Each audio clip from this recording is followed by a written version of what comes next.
Call meeting to order. Roll call. Mr. Kevin Merritt. Here. Ed DeBoer. Here. Monica Hargenrader. Here. Ronnie Irwin. Here. Letitia Manning. Here. Sean Murphy. Here. Jeff Rose. Here. Tammy Silvas. Here. And Jerry Vetterall. Here. Please stand for the pledge.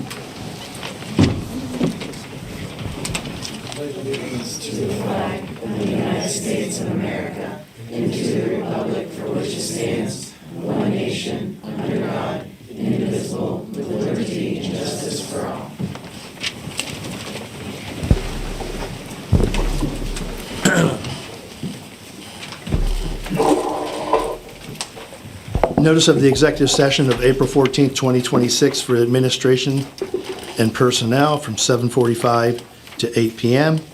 And then again on April 20th, 2026 for potential litigation, 7:55 p.m. to 8 p.m. Public comments regarding the agenda. I think most of you are aware how this works. Those that call in have 5 minutes, which we have one who did call in.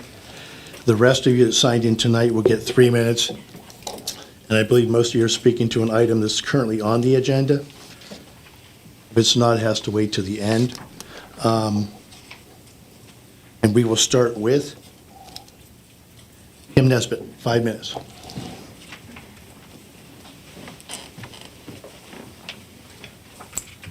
Hi, my name is Kim Nesbitt. We have 5 children currently attending Crawford Central School District, specifically 2 at Cochranton Junior Senior High School and 3 at Cochranton Elementary. 2 of my children are in the current 5th grade class you are voting on tonight. I could say Ron invited me here, but honestly it felt more like a challenge. So despite a breast cancer diagnosis, my husband's spinal cord injury, and missing my boys' baseball game, I showed up. Because to many teachers and families that can't be here tonight, this matters. As elected officials, you are accountable to this community, and this community deserves leadership that listens, not reacts, so I'm asking you to listen tonight. I would like to express my concern regarding this vote on moving 6th graders to the high school at Cochranton. What I found was there is no clear evidence that putting 6th graders in a high school building improves outcomes, but there is substantial evidence that moving younger adolescents into an older school environment can increase behavior problems, disrupt achievement, and create a poorer developmental fit. Research on grade configurement consistently shows that when students transition into a more secondary style type setting, earlier discipline problems tend to rise and academic performance often falls or shows no clear benefit. What concerns me even more is that this is not just any group of students. This is the same 5th grade class that entered kindergarten the year of the peak of COVID. These are children who missed,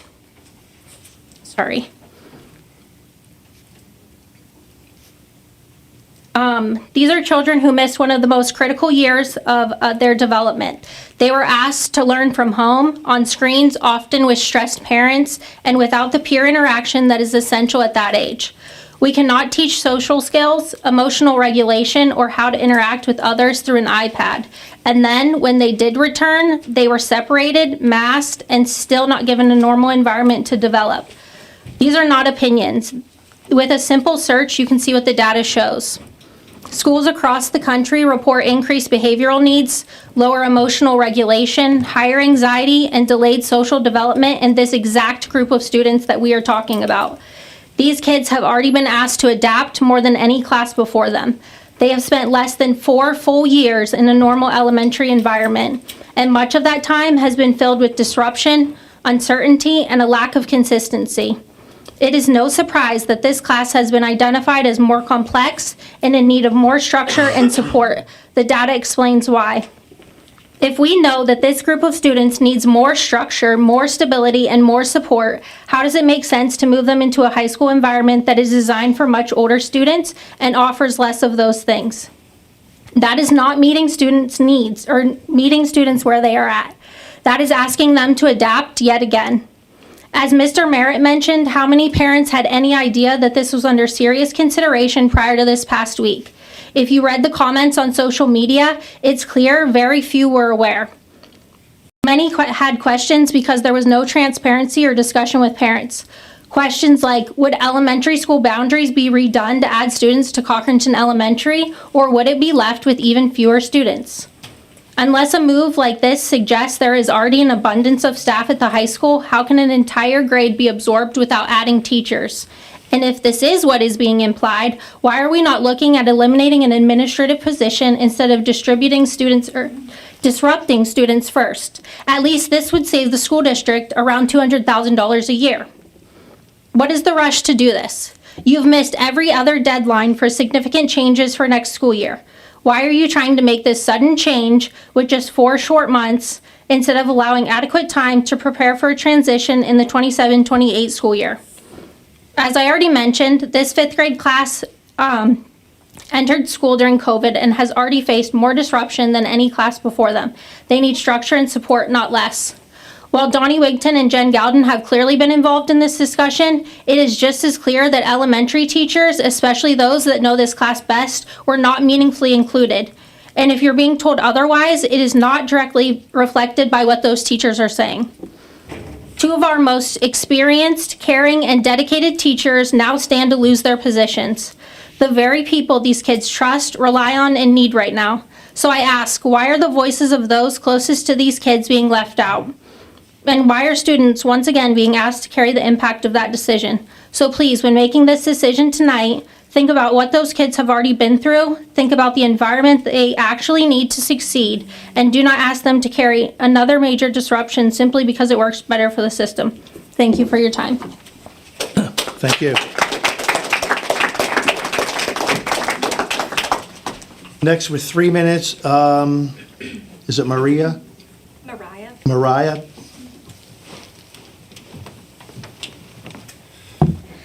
My name is Mariah DePlacido. I'm the Director of Choirs and Modern Band at Mash and Mams. I want to start by saying I'm not necessarily for or against moving 6th grade to the middle school, but I am concerned about this being rushed through without sufficient time for necessary planning. My concern is that we don't have the staff for this move. We already don't have sufficient numbers of special education teachers or aides, and the least restrictive environment is not always the general education classroom. We can't forget our students with disabilities. They deserve a high-quality education with the same opportunities as everyone else. Therefore, special ed staffing has to be high on the priority list. I'm also concerned about staffing in the music department. I'm just one of 2 music teachers assigned to teach grades 7 through 12 for choir, band, orchestra, and modern band. Our schedules are full, and the last thing I want to happen is to have fewer opportunities for our students. 6th graders currently take general music, with some students being pulled out of other classes for chorus, band, and orchestra ensemble rehearsals and small group lessons. Due to the lack of staff, lessons can't be offered for secondary students, much less the addition of their general music and their ensembles classes. Those lessons are really imperative, especially when they're first starting instruments, and without those, I'm not sure that we would have the same success rates or anything better when they get to the secondary level. This would result in a loss of access to music education without at least one additional music teacher, but to properly staff our program, we would need a minimum of 2 additional music teachers at the secondary level. Other districts have found a way to provide regular pull-out lessons for all secondary students, including even choir. It's been said that the health of a school district can be judged by the health of its music department. We're doing everything in our power for our students, but we can't meet all of their needs without additional help, especially if we bring 6th graders to the middle school. Thank you. Thank you. Next is Tara Kellerman.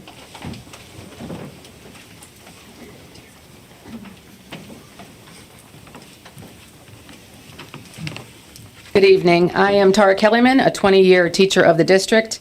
I have been in 8th grade for 18 years, and I'm also a resident of the city of Meadville. I am speaking once again in response to the decision you will be voting on tonight regarding moving 6th graders to the high school at Cochranton and at the middle school here in Meadville for the upcoming school year. This decision, especially if it is implemented next year, is a hasty and ill-advised decision. More planning should be done, and it is crucial to get the input of 6th grade students, teachers, parents, and administrators, both at Cochranton and at Meadville. To reiterate from what Mrs.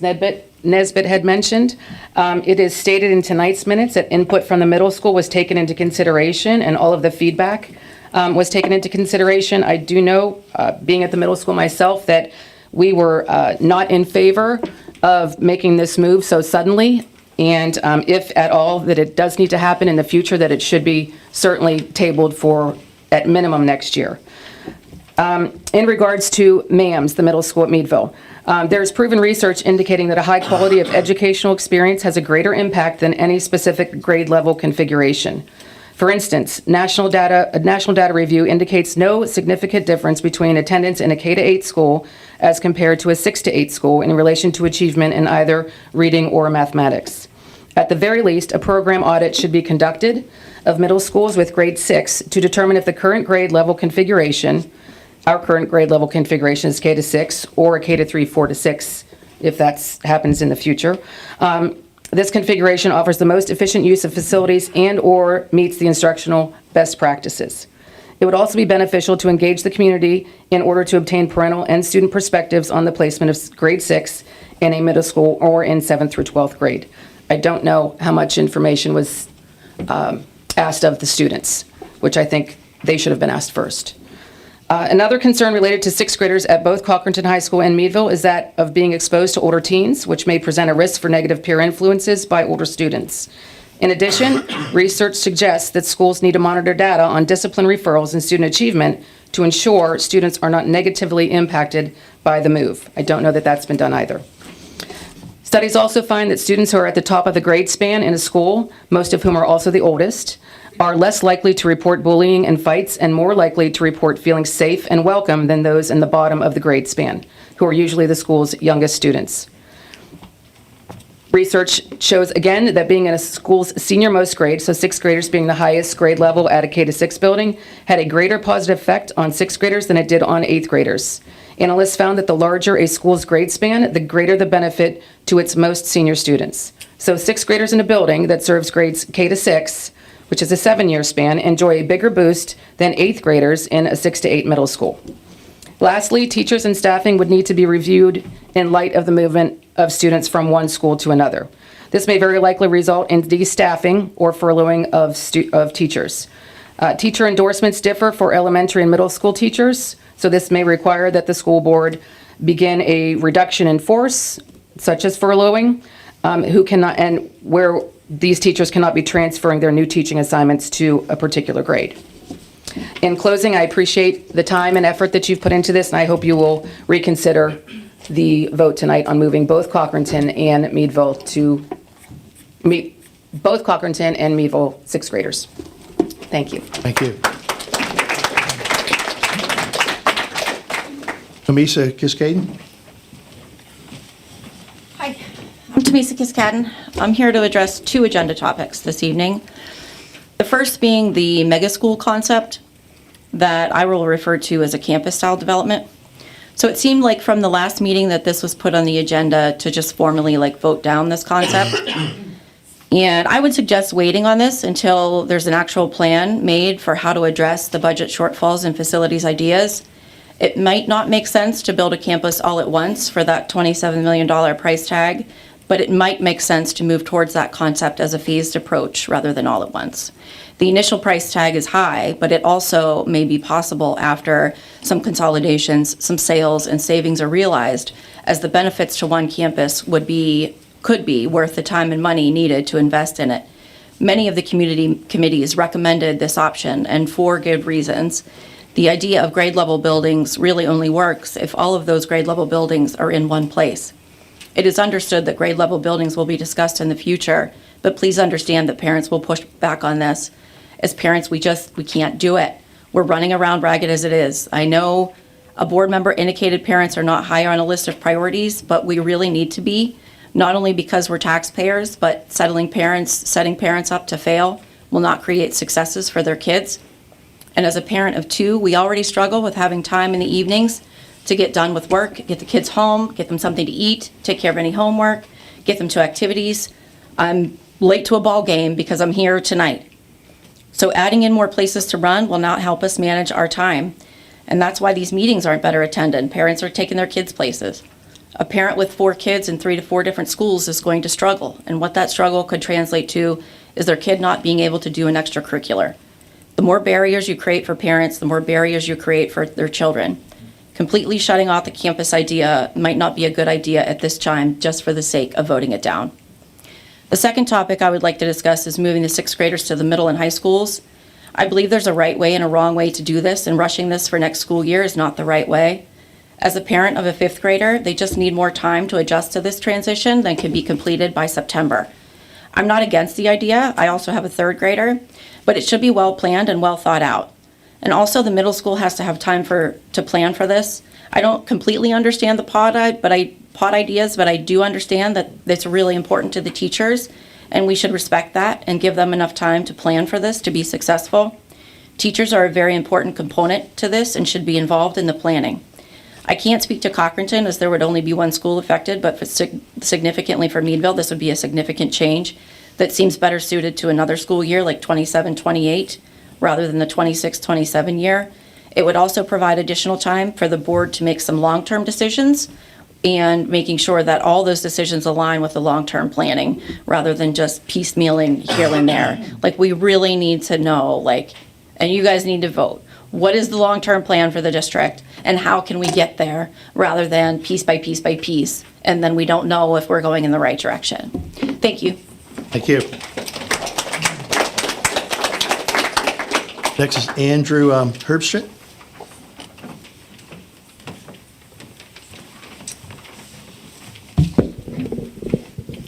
Andrew Herbstreit, City of Meadville. Good evening, everyone. I'm here to speak tonight about the proposal to move 6th grade to the Meadville Area Middle School. This is my 18th year of teaching at Crawford Central School District, all of them at MAMS. Like many staff members, I'm concerned about the possibility of this change happening quickly and without a clearly defined plan. Last week, I spoke informally with a number of faculty and staff members. Of those conversations, 28 staff members opposed the move and just one supported it. While those conversations were brief, the feelings were strong. At this time, there is very little staff buy-in, and I think that's important for the board to understand. One of the biggest concerns is the lack of clarity around why this move is being proposed. Has the decision been driven by curriculum needs, financial concerns, or both? How will this change improve the education we provide to our students? And how does this fit into a broader vision for creating a more sustainable district? Those questions haven't been clearly answered. Even if the board does provide a valid reason for this move, there is still a second concern we have, the lack of a concrete plan. If this were to be approved tonight, who would be responsible for redesigning the school structure, schedule, curriculum? Obviously, we want to include the staff, families, administration. These are significant decisions that shape how the school will function every day. A clear plan should be in place before a vote, not after. So there will be a full understanding of what will replace the current middle school model. Finally, this proposal risks undermining the middle school philosophy on which the Meadville Area Middle School was designed. The pod system offers real advantages over traditional junior high models. Teachers within a pod share the same students, which allows us to build stronger relationships, identify concerns earlier, and support students in a collaborative way. Scattering teachers and students throughout the building would weaken those connections and move us away from the philosophy the entire building was built to support. Our staff understands that the board faces difficult decisions. Many of us acknowledge that a change like this might be necessary someday. But at this point, we don't see a clear need, a clear plan, or a clear explanation of how this would make our middle school better. When the time comes to make this decision of this magnitude, I urge you to draw on the experience of MAMS, administrators, staff, current and past parents to help guide the process and ensure the best outcome for our students. Thank you for your time. Thank you.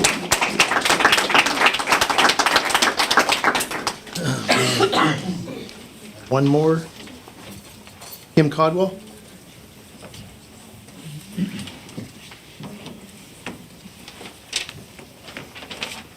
Good evening, everyone. Thanks for the opportunity to speak tonight. My name's Kim Caldwell, and I have two children that attend West End Elementary. This is our second year at the school, having relocated from Pencrest. So I'm here to talk about one of the issues being voted on tonight that directly affects our students' academic success, the decision to move the district's sixth graders out of the elementary schools and into either the Meadville Middle School or the Cochranton High School. Neither my husband nor I attended any schools in the district, and our children have a really short history here. So this isn't a matter of preference or nostalgia for us. It's just a matter of measurable academic outcomes. When I heard the board talking about moving sixth graders, I asked myself what impact that would have on student academic success. You see, I'm a trained scientist with a PhD in behavioral neuroscience, and I engage in research activities every day in my job. So it's in my nature to ask questions and examine the existing literature for answers. What I found in the peer-reviewed scientific literature is a consensus across many studies that sixth graders educated in an elementary school setting show significantly higher reading and math standardized test pass rates compared to sixth graders in a middle school setting. And these aren't small differences, these are statistically significant differences. The same is true for seventh graders, by the way. So these results indicate that more sixth graders in an elementary school will meet grade level expectations, build stronger foundational skills, and fewer will begin down a path of academic struggle versus those that are in a middle school setting. Students who are already struggling and are at risk are particularly vulnerable and less likely to recover academically. If our goal is to give our students the best chance for academic success, then we must look honestly at what works. And the data tells us that sixth graders achieve more academically in an elementary setting. This decision also seems premature given the ongoing discussions surrounding the potential need to close some schools in the district. Decisions regarding school renovations and the solar panels project similarly seem ill-timed. There needs to be a clear plan in place regarding the future of our schools and who stays open and who closes, so students aren't impacted by more transitions and disruptions than absolutely necessary. So my request to the board is simple and responsible. Before approving sixth grade placement in middle and high school, please align with the community on a plan for our schools that will best serve all students.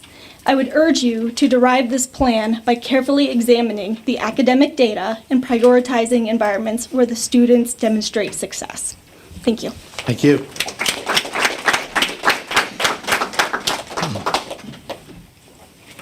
The student representatives to the board, Crawford and Junior Senior High School. I believe I see him.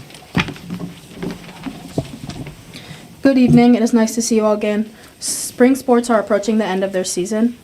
The baseball team won their game against Jamestown last week with the final score 8-2. Today they are hosting Rocky Grove, and on Wednesday they will be playing at Lakeview. Our softball team has been doing great this season with a current record 10-2. They are hosting Sagertown tomorrow and Maplewood on Thursday. The boys volleyball team has been doing well too, and they are scheduled to play Conneaut area on Thursday. Our clubs and activities have also been going amazing. Students in Multimedia 2 submitted 2 30-second advertisements for the PIAA Don't Let Pain Be a Killer contest. The team led by Colton Maddox won. Colton and Rylan Haskins attended an award ceremony that was held during halftime of the basketball state championship game in Hershey, PA.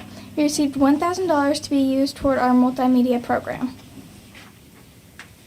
I got told there was going to be a video. Effects of opioid abuse can mentally and physically weigh you down. By participating in a high-contact sport, you are 50% more likely to use opioids recreationally. At first, you think you can manage your addiction and function normally. But eventually, the burden becomes too much to handle.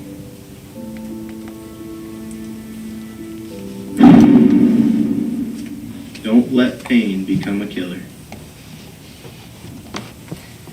On April 11th, Cochrane Junior Senior High School robotics students competed in the annual robotics competition at Meadville High School. 3 teams of 25 students gave it their all and walked away with several achievements. Team Bart, with their vertical spinner, took home the first place trophy, as well as King of the Ring. This is Cochrane's 10th time finishing first place at the regional robotics competition out of the 19 years of its existence. Team Barbies, with their bot Ken, took a fourth place, and Team Park Rangers with their bot Wildfire, plagued with issues, failed to finish top 10. They would like to thank the Crawford Central School District for allowing us to have these opportunities and to have classes dedicated to engineering, manufacturing, and robotics. Our faculty is hosting STEM Fest on May 6th, which is sponsored by Allegheny College, Accutech, NTMA, and Crawford Central Community Foundation. This will be a free night of fun and exploration for all ages, where you can fly drones, drive robots, launch rockets, and much more. Cardinal Coffee Club will be open to serve drinks, and the concession stand will also be open. We hope you all have a good rest of the month. Thank you. Thank you. Meadville Area Middle School.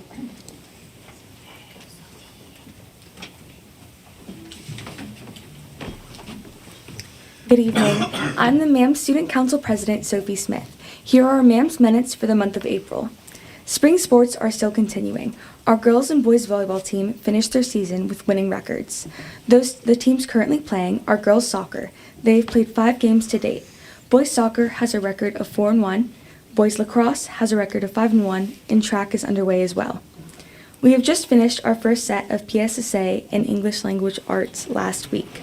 PSSA testing is held during the morning, and in some of our afternoons after testing, different activities are planned for the students. Each pod participates in a dodgeball tournament, afternoon outside, a pod challenge, and a movie day. We'll be finishing our PSSA testing this week. As stated last month, our web team began Pod Wars for the 7th and 8th grade. Recently, we held a knockout tournament, which is a basketball challenge that the entire school gets to watch. Students must shoot accurate free throws from the foul line before the next person in line gets a basket. We also held our March Madness contest, where each pod selected their top college basketball teams and created a winning bracket for the tournament. The remaining challenges for Pod Wars will consist of a school-wide dodgeball tournament, a Minute to Win It contest, and a Mario Kart tournament. The standings for our Pod Wars are Visionaries in first place, Quest in second place, and Seekers in third place, and Explorers in fourth place. Mr. Herbstreet, the social studies teacher for Quest, has been conducting a new learning experience for students who volunteered to be a part of his lead lab.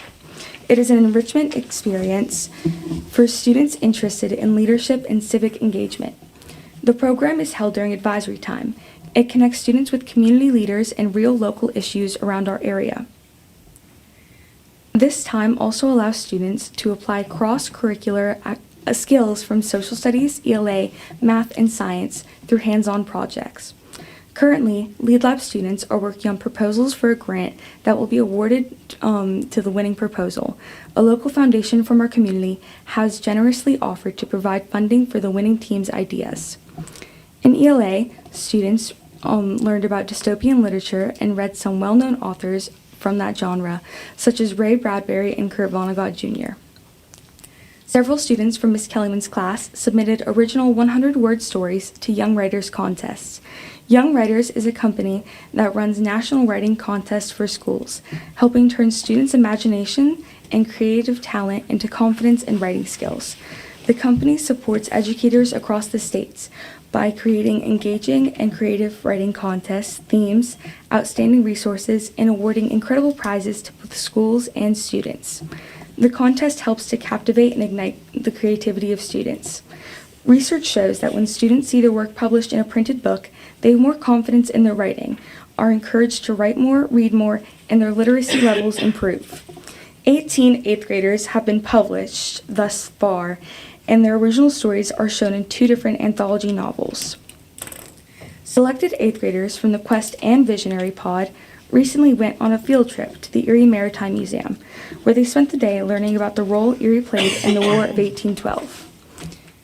Students in Visionaries are working on creating a new 28th Amendment after studying about the government. In science, Mr. Oblick has dozens of trout that the classes are raising. They will release the trout under French Creek on May 22nd. The Explorers Pod has recently begun their Mamseum project.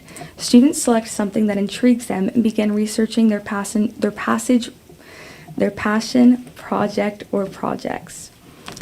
Seekers students have been learning poetry in ELA, studying Black History Month and Women's History Month in social studies, and using the new science curriculum, as all of our science teachers have been doing. The curriculum has been challenging, but teachers are seeing improvement and growth as the students learn to interpret data and make connections to the real world. Lastly, we would like to thank our school board and administrators for dedicating your time and energy into the school district. Thank you. Now MASH.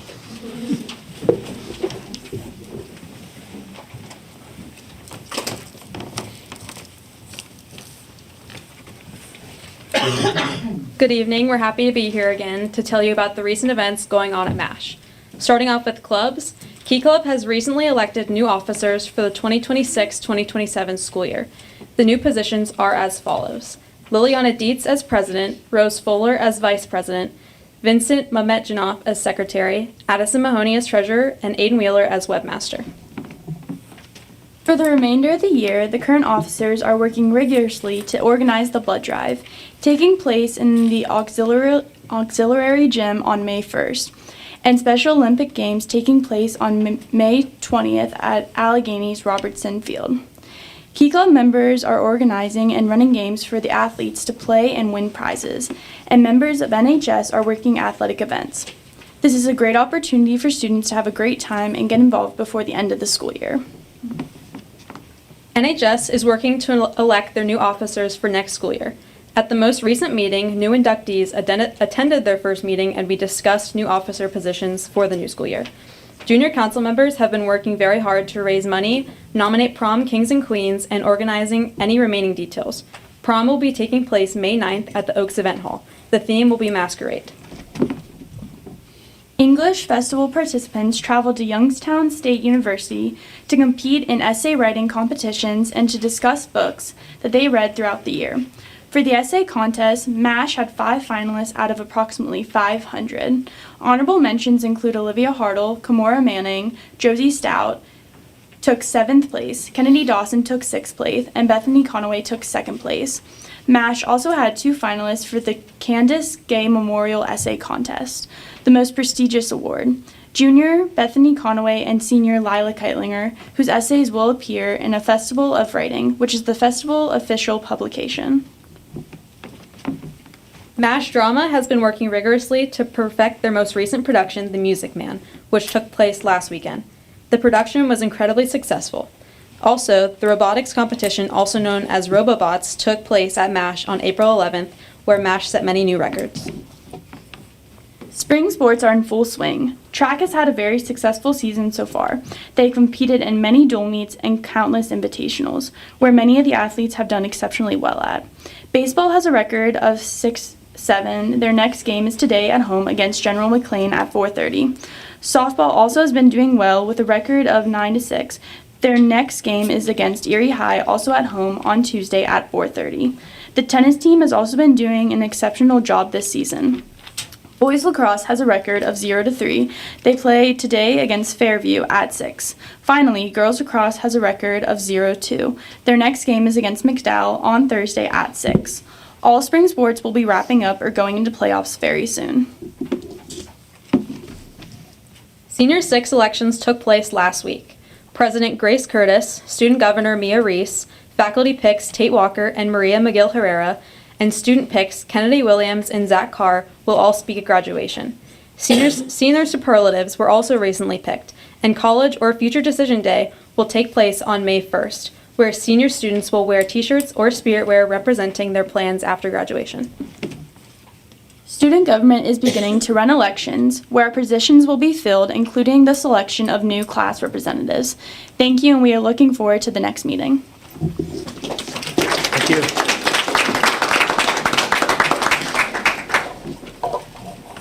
Moving on, the approval of the minutes resolved to Crawford. The Board of School Directors of Crawford Central School District hereby approves the following minutes. The regular board meeting on March 23rd, 2026, and the committee of the whole meeting of April 20th, 2026. Is there a motion? Gary? Sean? All in favor? Aye. Opposed, same? Motion carries.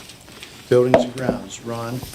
Approval of grade 6 to Cochrane Junior Senior High School for 2026-2027 school year. Whereas the Board of School Directors of the Crawford Central School District is vested with the authority to organize and maintain the schools of the district in accordance with the laws of the Commonwealth of Pennsylvania, including provisions of the Pennsylvania Public School Code of 1949, and whereas the Board of School Directors Board of the Crawford Central School District is committed to providing high-quality educational opportunities and safe, efficient, and sustainable learning environments, and whereas the district has undertaken a review of its school facilities, enrollment trends, operational efficiency, and long-term financial stability, and whereas the board is committed to transparency in the decision-making process regarding the future configuration of district facilities, whereas the community engagement has been conducted through designated committees to gather stakeholder input and develop recommendations regarding the future configuration of elementary school facilities, and whereas the administration, in consideration of the input from these committees, has recommended a reorganization of grade levels to enhance educational programming, improve instructional alignment, and better meet the academic and development needs of students, and whereas the board has carefully considered this option, conducted further study, and held deliberations on this option in open meetings that provide the public further opportunity to comment regarding the current grade configuration of Meadville Cochrane schools, and whereas the proposed change is consistent with applicable Pennsylvania Department of Education regulations, does not require an exception to established state mandates, and is in the best interest of students, staff, and taxpayers of the district.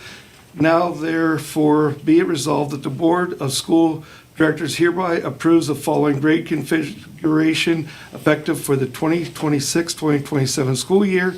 Cochrane Elementary School shall reconfigure to serve students kindergarten through grade 5.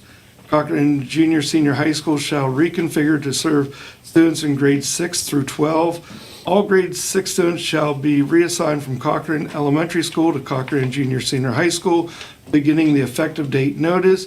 Be it further resolved that the superintendent or designee is authorized and directed to take all necessary actions to implement this grade configuration, including notification to Pennsylvania Department of Education, update to student record systems, transportation adjustments, staffing consideration, and communication with students, parents, and staff. Be it further resolved that this reconfiguration shall implement in compliance with all applicable provisions of Pennsylvania law, regulations, board policy. Adopted this 7th day of April 2026 by the Board of School Directors of Crawford Central School District, and we need a motion. Monica? Yes. And Jeff. Discussion. I would like to make an amendment to this.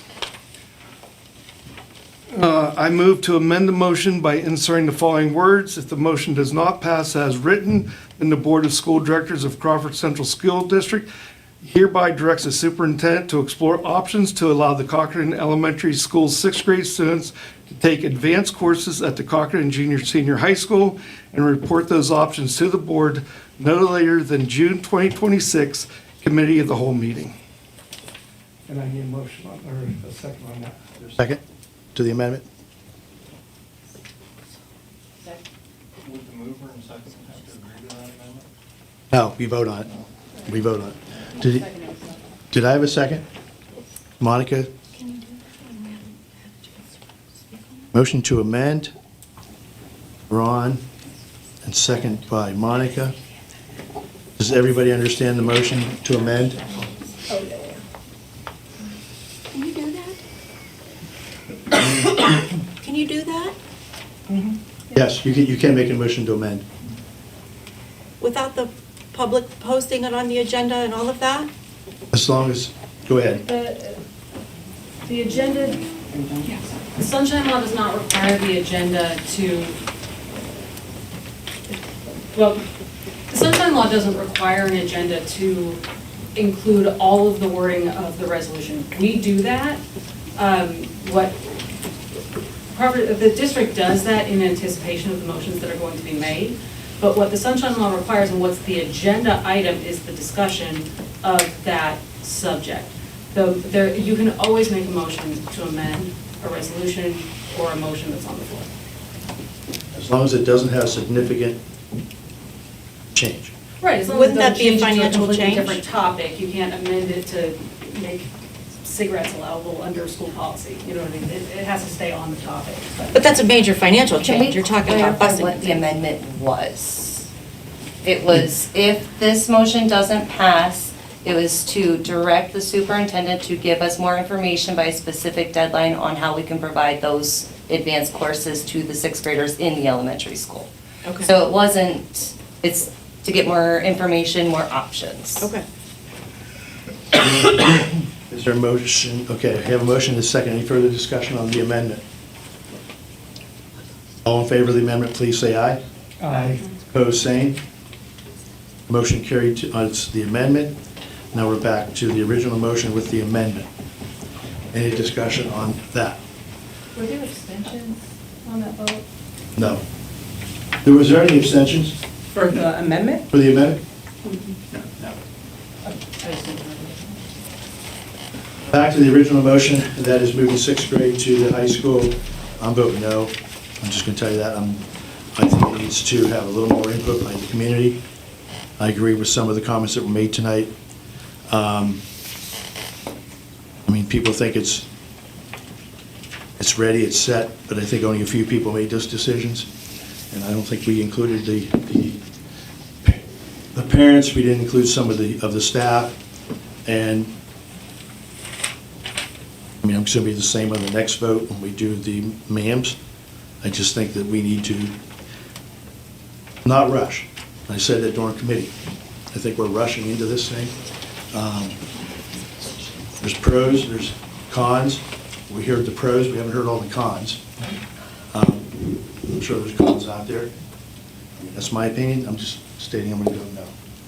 I wasn't here last week, so I want everyone to know that I came in here today fully prepared with what I was going to do, but I did do my due diligence. I've talked to students. I was on the phone with a student before I came in the meeting. I've talked to parents. I've talked to staff, and I know that other board members have. I know that change is really scary for everyone, but I'm also getting a little bit of a confused vibe from people. In some sense, we're being told we're not making decisions and we need to make a decision, but then when we come to a decision, we're told we're making it too fast. So it's just getting a little confusing, to say the least. I don't know where I'm gonna go now. But I do think no matter if it happens this year or if it happens next year or if it happens in 5 years, the parents and the staff are gonna push back then too, because nobody likes change. But I just want you guys to know that even though I wasn't here last week, no matter how I vote, I have talked and responded to emails and been communicating with people and probably had 5 phone calls with Jen while I was waiting in line with my kids, so that's all I'm gonna say. I'd like to say that I'm going to vote no as well on both, because I think, as you said, it's rushed. I've talked with parents and I've talked with staff, and I don't know that we have adequate staff in place in such a short frame of time, as our choral director said, and I spoke with Armand Walter, the band director, about that, and that's one of my main concerns. And given all that we have to deal with, I don't know that we have a good plan in place. Pedagogy, we have a good pedagogical reason for doing this. Do we have examples of other districts that have done this and done this successfully or unsuccessfully? What can we learn from them? And I'd like that information to be presented to us so that we can be presented to the community and to our teachers, and we can involve them more. So I tend to agree with you. I'm going to say one more thing. When people tell us that it's what the state is pushing for, have we not learned our lesson from the state? Sometimes what they push for is not the best thing to be doing. And I really haven't seen where that push is coming from. I mean, they're saying it, they're telling us, give us the documentation. I mean, I like to see the documentation that the state is pushing a 6th grade to a middle school concept. I just don't know where that's at. I know there's middle schools which are 5 through 8, middle schools 6 through 8, middle schools 7, 8, and 9 in some locations. 9th grade should be in a high school. I mean, you can do any configuration you want, but I just think that a little more thought process, planning, more people involved, rather than just doing and then saying we did it. Another thing, in my opinion, you want to talk about staff morale. I think Andrew hit it tonight, trying to develop what they're going to do this summer and have it ready by fall. I think we're setting ourselves up for failure. Can I speak? Jerry? So, I just want to make something clear that we have a task ahead. Jerry, can you pull your microphone down? Yeah, I can pull my mic down. I can turn it on. Anyways, what I was gonna say is, we had a plan why we were gonna move 6th grade, right? And consolidate elementaries or do whatever we need to do with elementaries. So this was step one, right? To free up some classrooms, move them to the middle school, free up some elementary classrooms.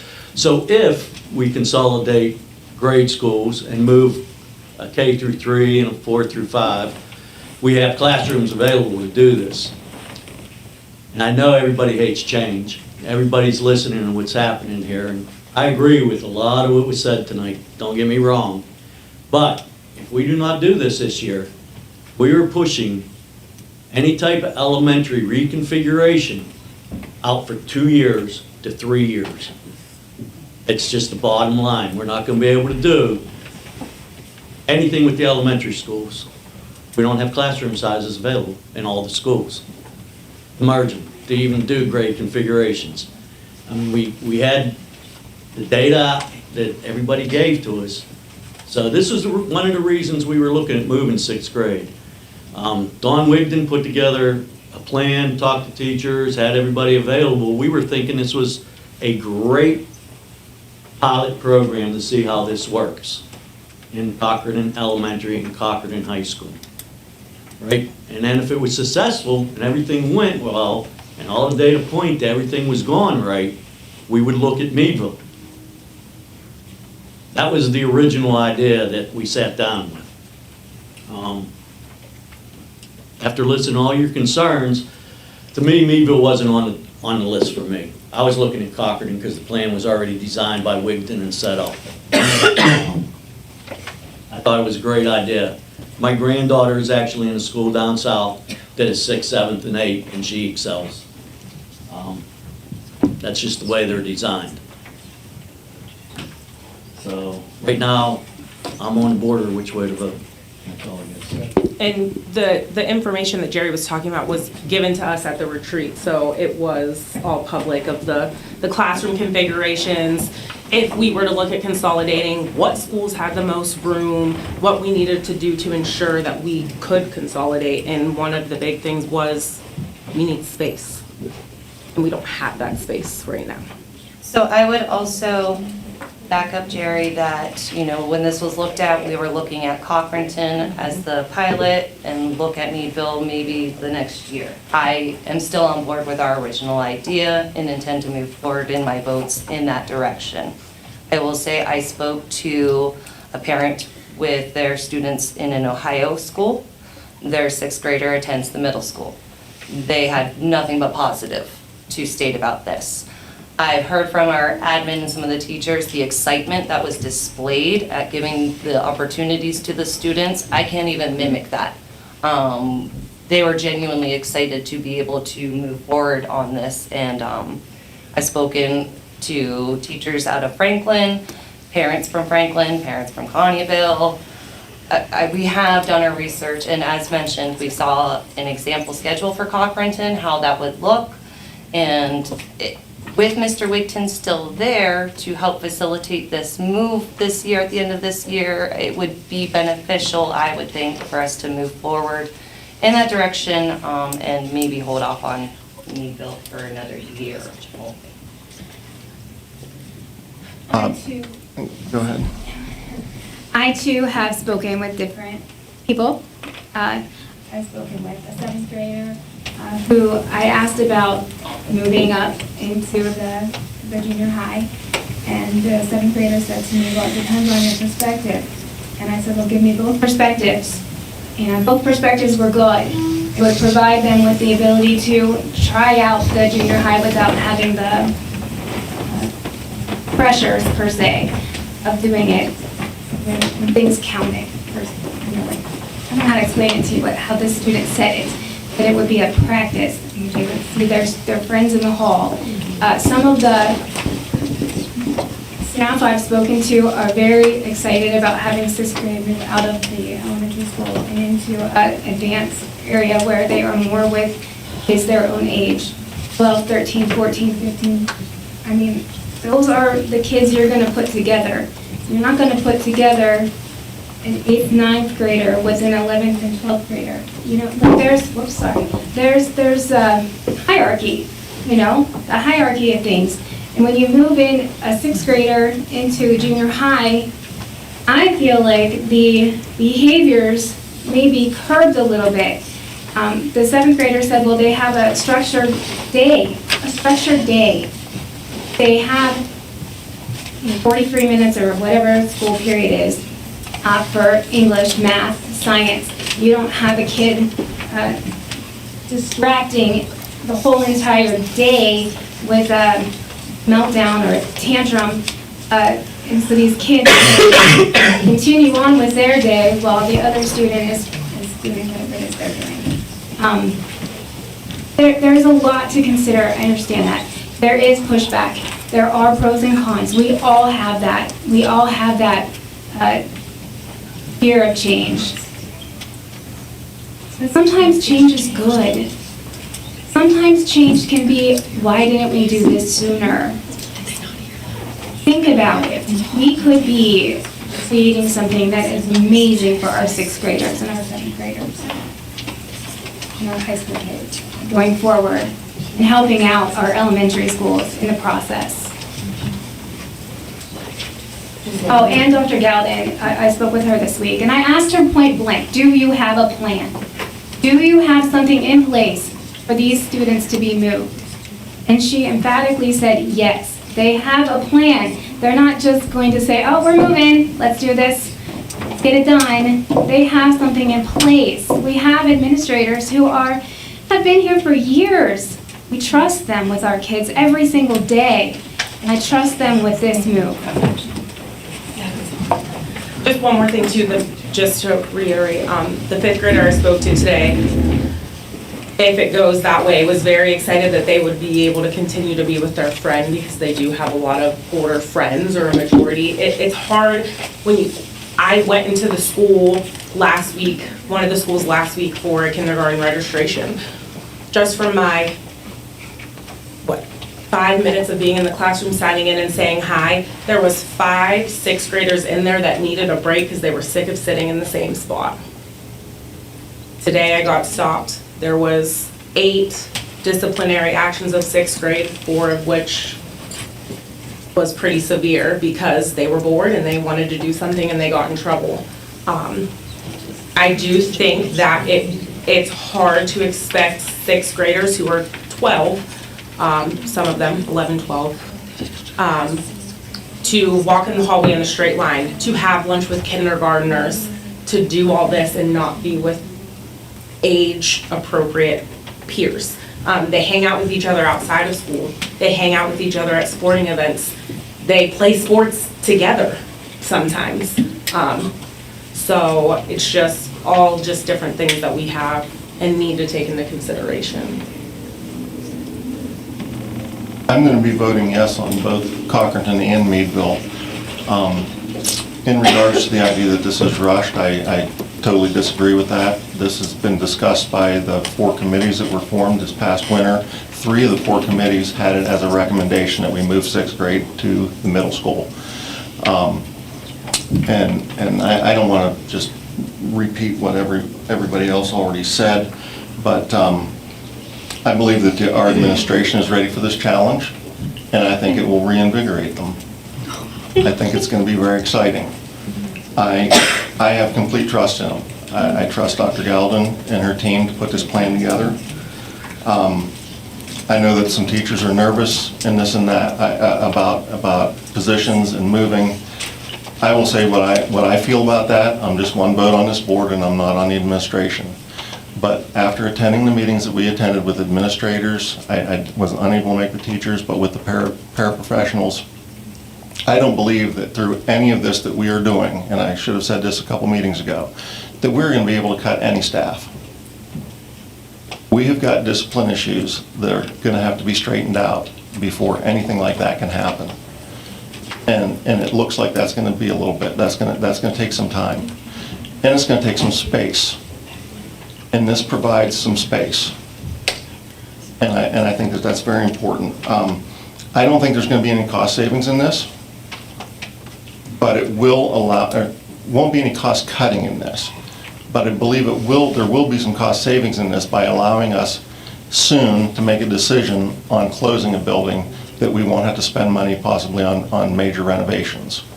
So that's where the money part of this comes from for me. To me, this is a baby step in the right direction to get us moving down the path to where we can save this district some money. I don't know that we'll be cutting any money anywhere, but at least we can not spend some possibly.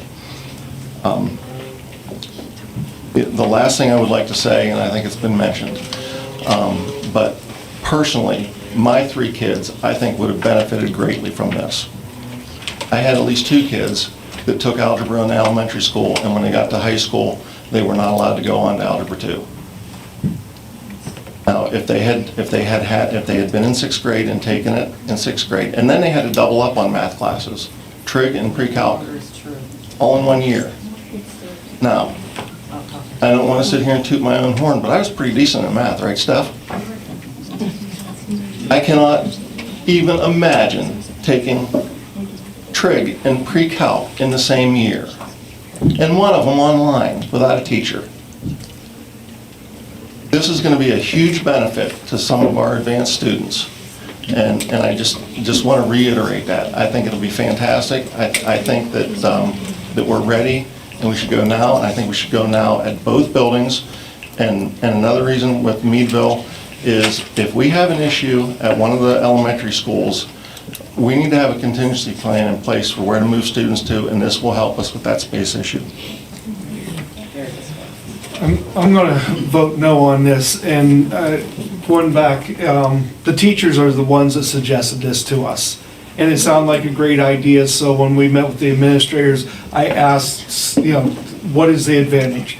And Mr. Wigton laid out, what would be great for the students, and just as Jeff pointed out, there's a lot to it. So that's why I wrote this amendment. If this doesn't pass, we need to be able to offer these students courses in the high school similar to what we're doing with the VOTEC already. We're sending, students to the VOTEC for higher learning. And so I think the good option to this, instead of, people feeling it's rushed, their kids may not be mature enough or whatever, we end up with the best of both worlds. We keep the K through 6, but we then allow the 6th graders to take advanced courses in the high school. Like I said, I believe what Jeff is saying, our kids are ready for this.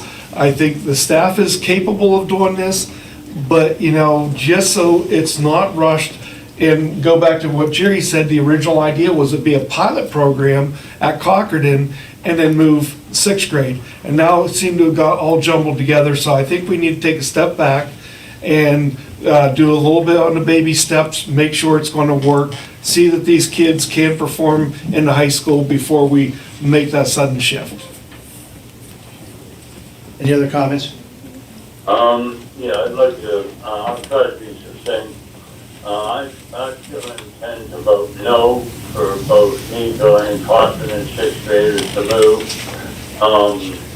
In spite of whatever plan is in place and preparation at this point, I still think it's short notice for the parents, the students themselves to try to make that move at this point. And I generally, after 30 years of teaching K through 6 students, I'm of the opinion that 6th graders need that buffer year in the elementary before they move to a body of students that are more mature and older. So that's where I'm at with it. Any other comments? If not, I'm just going to ask for a roll call. Kevin Merritt, No. Ed DeVore, No. Monica Hagenreiter, Yes. Ronnie Irwin, No. Letitia Manning, Yes. Sean Murphy, No. Jeff Rose, Yes. Tammy Silvis, Yes. Jerry Vetterall. Yes. Okay, motion carries 5-4.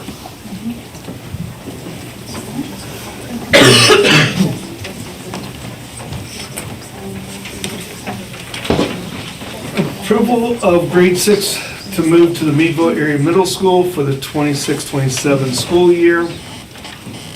Whereas the Board of School Directors of Crawford Central District is vested with the authority to organize and maintain the schools of the district in accordance with the laws of the Commonwealth of Pennsylvania, including provisions of the Pennsylvania Public School Code of 1949, and whereas the Board of School Directors of the Crawford Central School District is committed to provide high-quality education opportunities and safe, efficient, and sustainable learning environments, and whereas the district has undertaken a review of its school facilities, enrollment trends, operational efficiency, and long-term financial sustainability, and whereas the board is committed to transparency in the decision-making process regarding the future configuration of district facilities, whereas community engagement has been conducted through designated committees to gather stakeholder input and develop recommendations regarding the future configuration of elementary schools, facilities, and whereas the administration, in consideration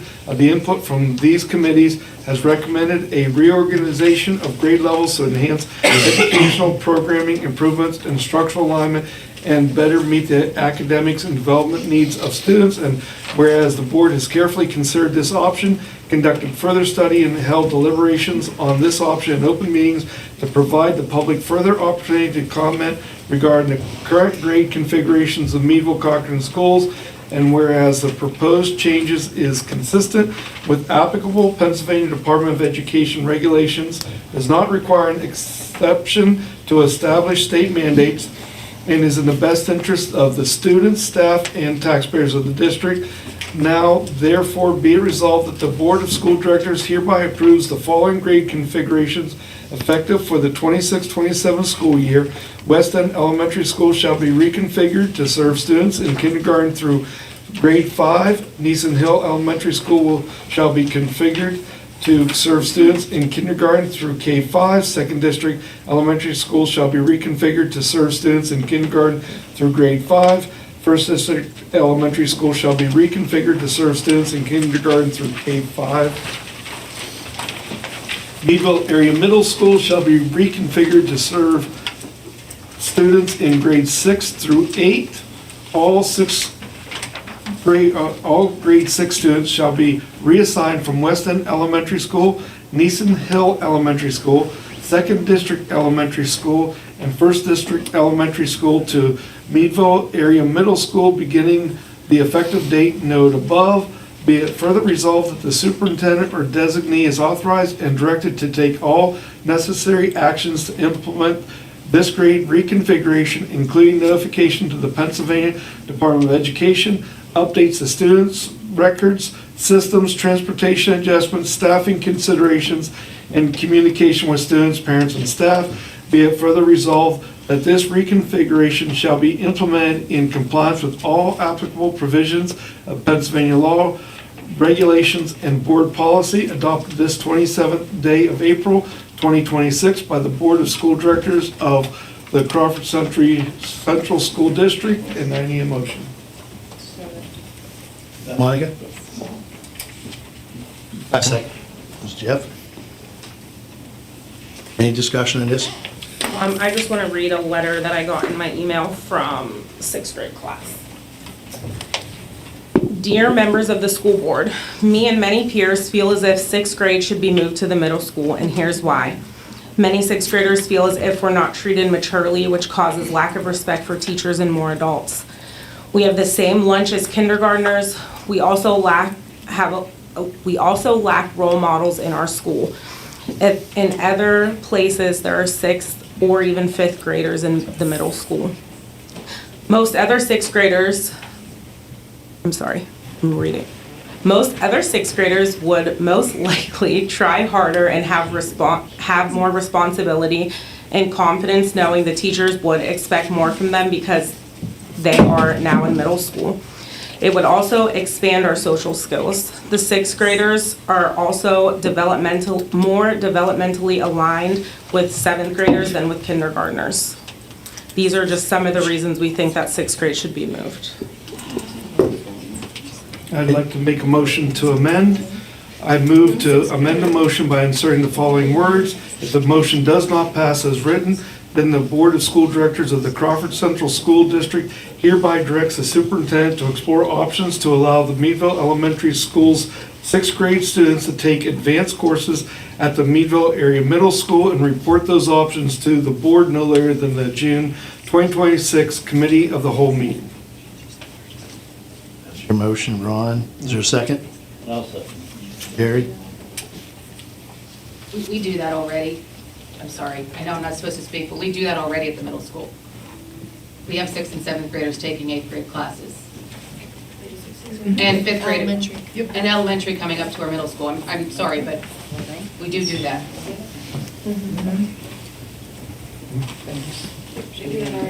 We do it already, probably don't need them. I'd keep the motion in place. Correct. I think we should keep the motion. We can keep it in place. Voting on the motion to amend. All in favor, please say aye. Aye. Opposed? We have an 8-1. Okay, now that motion passes to amend the motion. I have a question on this. Yes. If this gets voted no, can we readdress this next year? Or we can even amend the motion Tonight. to make it effective next year. If it doesn't pass it. We can come back, re-entertain. If it fails, you can offer a motion to look at it for next year. And the reason I'm saying that is I'm going to stick with the original plan. It's Cochrane's pilot plan. I want to see behavioral issues, I want to see grades, I want to see the outcome of what happens when sixth grade goes up to the high school. I mean, we are in a different environment than some of these other schools that have been mentioned that have sixth grade. So I'd like to see that data from Cochrane before I say yes to Meadville. So how do you want to do this? I think it's also hard, this is just my opinion, I don't know how I'm very torn with this vote particular. To me, that makes it seem like we're making Cochranton almost like a guinea pig, and they're two completely different, like that's a high school. This is a middle school, high school. That is all, that's 6th to 12th in one building, whereas this is even more separated. Same complex, so we're still going to have sixth grades up here with 12th grade complex in Meadville. It's one big complex. I mean, they're going to run into each other. No, they don't. They do not run into each other. They're two separate buildings. It's 9th through 12th over here, 7th, 8th here. The hallways are joined. No, they're not. They're two completely separate We'll be on the buildings. bus together, that's it. The bus, that's it. The Cochran's is MASH. Math is not. Jerry, you could make a motion to amend, so that way we revisit this in a certain day. You know, so that way we have the data from Cochrane. And, you know, so again, like I said, if it doesn't pass as written, then, and so then you can make the motion that way, that we have the I just data. don't want to see it defeated and not go back if it's successful, right? If we vote this no, I just want to make sure it can be addressed. This is specific to this year. It can come back. What we can do is if it doesn't pass tonight, okay, next month, we can add it back to the committee agenda, June meeting, just to have the administration start looking into a plan. So it's not a April plan to do it. Work with the staff to see how sixth grade would move up to the middle school, what that would look like. We'd give some committees of teachers involved, parents involved, maybe a few students, and have that ready by December, January 1st, so you have time. You should have some data coming back from Mr. Morrison from Cochrane as far as what's happening with discipline And did it work? Is it bad? Is it not a good idea? And then you could piggy off that to where you go. Is this, Dr. Young, would that, does that impact you moving forward if we do something to that effect? Or would that give time to really plan this out a lot better? Especially since the pods are up there and how to reorganize the schools. If the board's wanting to wait for more information, we can do that.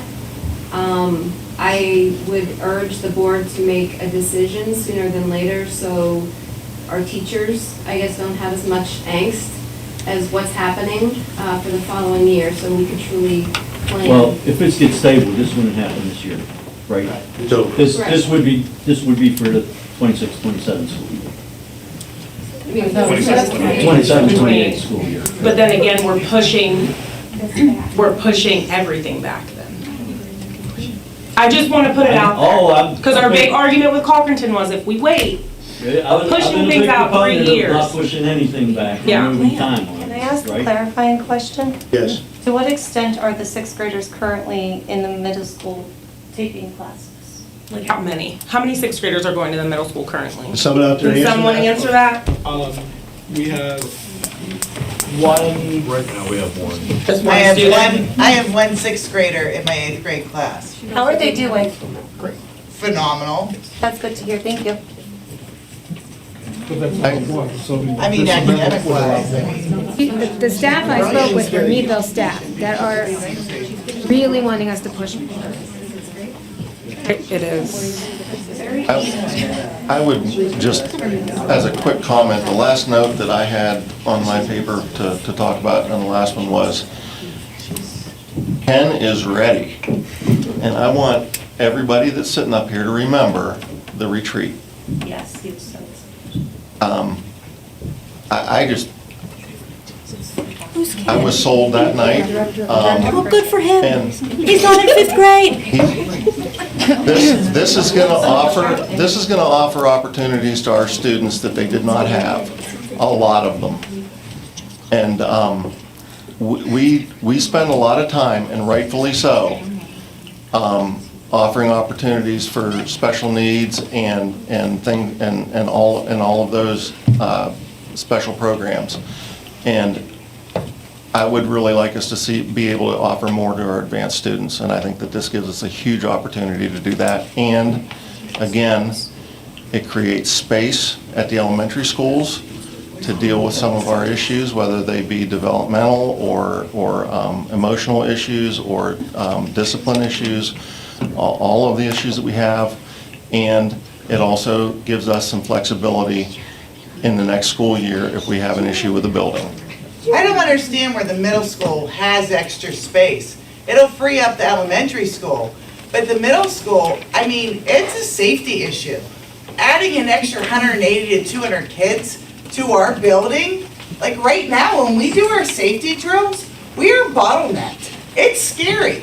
And to tack 200 more kids on that, I mean, from just a safety, I'm not saying it can't be done, but we just want to see a plan. Like, where are they going to be? Where are we going to, it's just so rushed, at least for the middle school. I mean, apparently Cochranton has a plan put together. I think some of your, I'm just going to add just real quick, some of those comments you're making, they have been brought up as to where will we put the kids.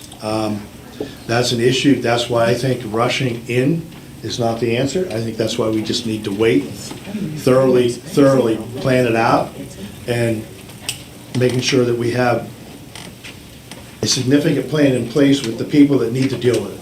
Can I ask another clarifying question? Yes. So you said you talked to Dr. Galvin and the plan is made. So what is the plan for the sixth graders at the middle school? So there's,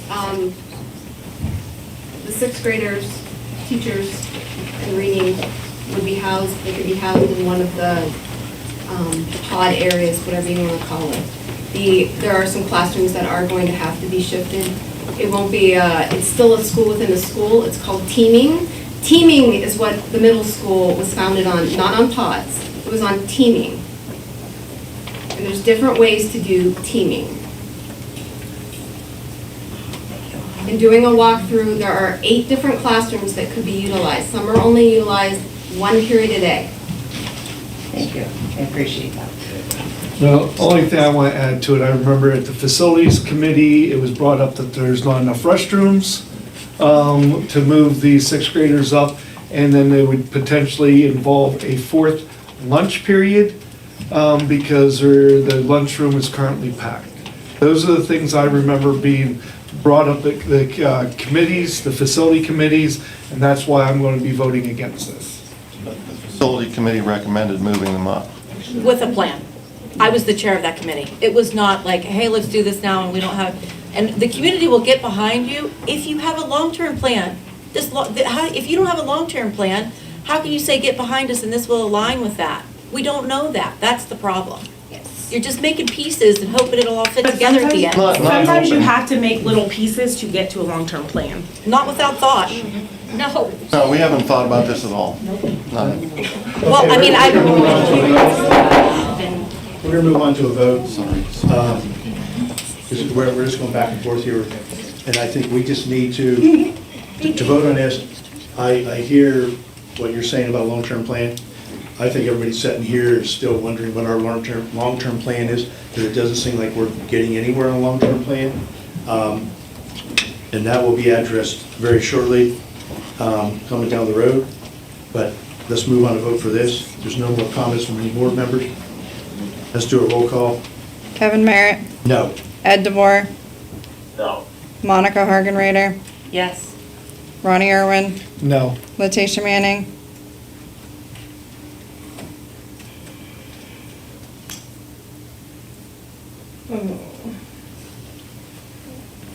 I think hearing concerns, and I don't want to make it seem like Cochranton is a guinea pig, but we did hear more from them that they were ready, and we've seen a scheduled plan. I'm going to vote no for Meadville.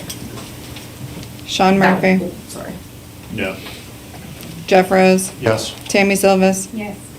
and Jerry Vetterall. I gotta go now until I see more data. Motion dies 6-3. Okay. Moving on. Oh, that's you again. Yeah. More reading. Decision regarding Meadville Elementary Complex, whereas the Board of School Directors of the Crawford Central School District is committed to providing high-quality educational opportunities and safe, efficient, and sustainable learning environments, and whereas the district has undertaken a review of its elementary school facilities, enrollments, trends, operational efficiencies, and long-term financial sustainability, and whereas the community engagement has been conducted through designated committees to gather stakeholder input and develop recommendations regarding the future configurations of elementary school facilities, and whereas some of those committees recommended the board consider consolidation of the district's 4 elementary schools with the potential inclusion of Cochran Elementary School into a single unified Meadville Elementary Complex, whereas the board has carefully considered this option, conducted further study, and held deliberations on this option in open meetings that provide the public further opportunity to comment, and whereas the board is committed to transparency in the decision-making process regarding the future configuration of district facilities, now therefore be it resolved that the Board of School Directors has determined that the consolidation of the all-district elementary schools in a single Meadville Elementary Complex is not the best interest of the students, staff, or taxpayers of the district at this time, and be it further resolved that the Board of School Directors has determined that consolidation of all 4 Meadville elementary schools into a single Meadville Elementary Complex is not in the best interest of the students, staff, taxpayers of the district at this time. Be it further resolved that the Board of School Directors remain committed to determining the configuration of the district schools that will best serve the students, staff, and taxpayers of the district, and shall continue with considerations of other configurations that do not involve a single Meadville Elementary Complex. Be it further resolved that any final action to approve school closures, constructions, or reconfiguration shall require subsequent board approval in accordance with the applicable laws, regulations, and board policy, and be it finally resolved that the board remains committed to transparency, fiscal responsibility, and community involvement throughout this process, adopted this 27th day of April 2026, and I so move. Second. Ron and Monica? Yep. So we're voting this down as like a never coming back type of thing, or this is like a we can come back to this type of thing? You can come back to any configuration you want. As of right now, we're taking it and just going to vote it down, so it's off. It's not being considered. And it may be what somebody suggested earlier, might be some bits and pieces of a new plan, but that initial plan of 27.5 million isn't going to fly. I mean, I don't think there's anybody wanting to support one single complex at that point. And I believe at that committee meeting, I had asked Austin, and he kind of gave an explanation back that they did not include like staff cuttings and all that. But if you go back to that presentation that Josh Webster, I believe, presented, right? He said within 3 years, we're right back to where we are now. And we still have the $27.5 million bond out there that needs paid because there's not enough cost savings. And what they analyzed as a committee to make the payment. Am I correct? Kind of. Yeah. Yes. Because you guys did not take any considerations of any kind of staff, administrative cuts, anything to that nature. So it's really kind of hard to, but we can always go back. I'd like to make a motion to amend. I move to amend the motion by inserting the following words. If this motion passes, then the Board of School Directors of the Crawford Central School District hereby directs the superintendent to explore grade level buildings options using the 28-29 school year enrollment projections as listed in the HHSDR feasibility study dated March 18, 2024, and report those options to the board no later than November 2026 Committee of the Whole meeting. I second it. Motion to amend what he just read. Basically, if this passes, you want the administration to use the 29 enrollment projections to develop grade level configuration buildings. Options, yes. Options, yes, options. Yes. Not meaning we're tying into those. We want to report. Right. Okay. Any discussion on the motion to amend? Not all in favor, please say aye. Aye. Opposed, same. Motion carried to amend. Back to the original motion with the amendment. Everybody understand? We are voting down approving the motion, we're voting down the mega school with the amendment to pursue grade level. Any other discussion, questions? All in favor, please say aye. Aye. Opposed, same? No. Just one. Motion 8-1 with Latasia voting no. My only reason is because, like it was stated, I don't think we should get rid of any of our options when we haven't made any decision at all. I know, I do. Okay. Next. Approval of the Neeson Hill roof replacement and entrance reconfiguration project. Resolved that the Board of School Directors of Crawford Central School District hereby approves the agreement proposal under TIPS Contract 241001 from McClure Company for a roof replacement and entrance reconfiguration project for Neeson Hill Elementary School, and directs that a final contract be entered into subject to solicitor review, attachment 3, and I so move. Any questions, discussion? I do. Go ahead. So I do apologize, I was really on board with the, roof replacement and entrance reconfiguration, and I do think it needs done if we are keeping Neeson Hill open. I, again, think that we are moving ahead of where we need to be. I have a really hard time adding that additional tax burden to our taxpayers without knowing if we're going to close or keep the school open. We need a direction in order to make these decisions, is my opinion. Yes, the roof needs replaced, it needs work, but we also need to know what we are doing as far as school staying open.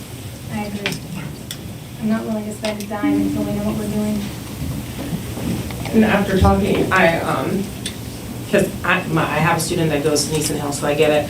After talking to Dr. Gowden, there are other ways that we can do it. I am not for completely redoing the entrance if we're not going to keep the building open. That just seems like overkill to me and a waste of money if we're going to end up closing it. I think that the roof needs patched if we can and decide what we're going to do. I think it's one of our landlocked, not landlocked buildings in the district, and no matter what going forward, we have to find a way to utilize it.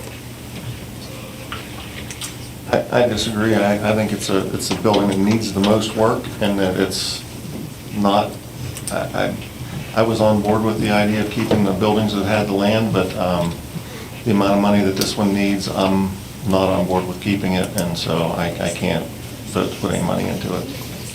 How about before we go much further, Austin? Budgetary impact on the 3 million 10-year, 3 million 15, and 3 million 20, I believe you did. Can you report those numbers? Yes. Can you guys hear him back there? Yeah, I'll speak up. So I had PNC run a $3 million bond at varying terms, so 10, 15, and 20 years. The current cost of our money is about 5.18% at 10 years. The average budgetary impact for that over those 10 years is $385,000. Comes to a total cost for the bond, for a $3 million bond at $3,850,000. For 15-year, the cost of our money is 5.29%.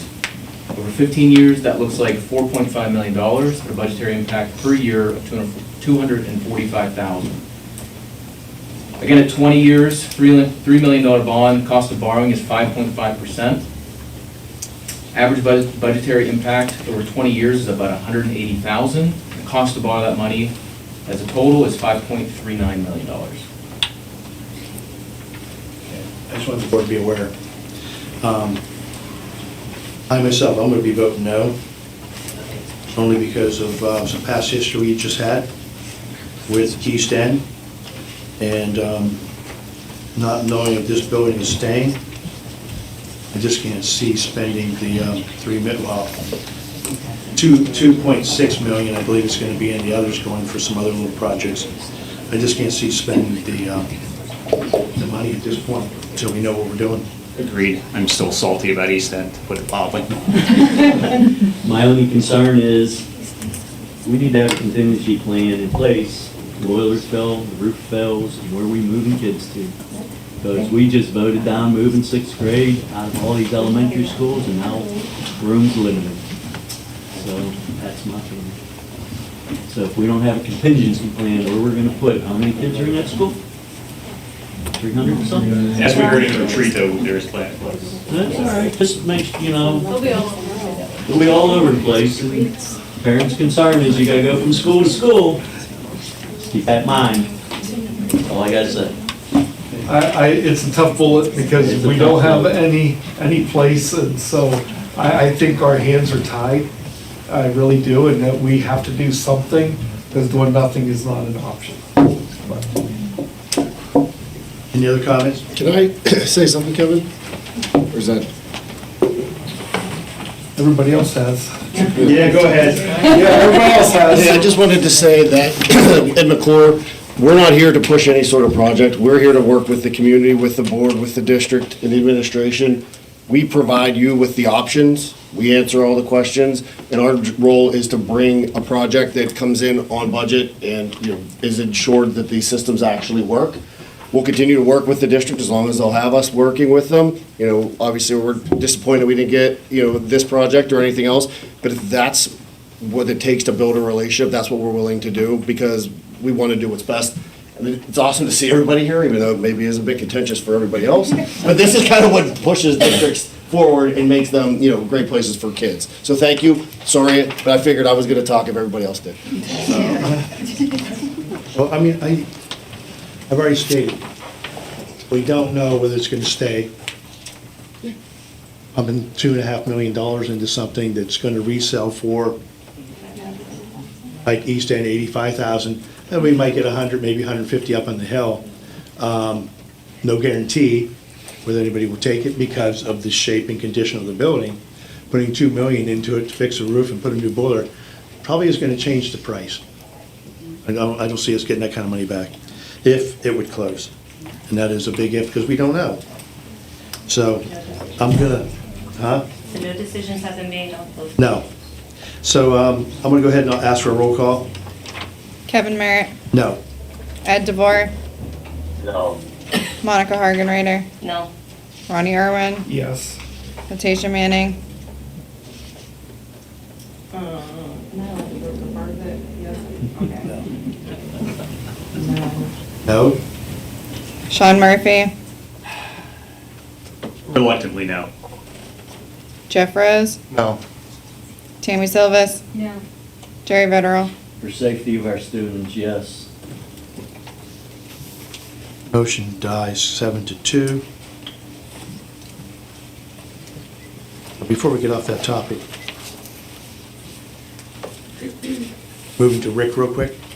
Do you have a plan, like over the summer, to do some patching? Yes. And on the major areas that we know that is leaking? It's not caving in, they're not falling through, there's just some leaks. We have those isolated? Brent? We hope. Okay. There is a plan. Tammy, curriculum.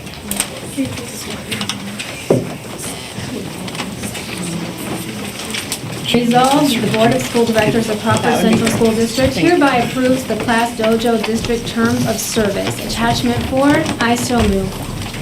Second. Andy Fantasia. Any questions on the class dojo? This is, everyone is using it, right? Is that, it's like a requirement that everybody's using this? We're using it in the elementary at this Okay. moment. They're expanding to high school, secondary, so we're looking into that as well.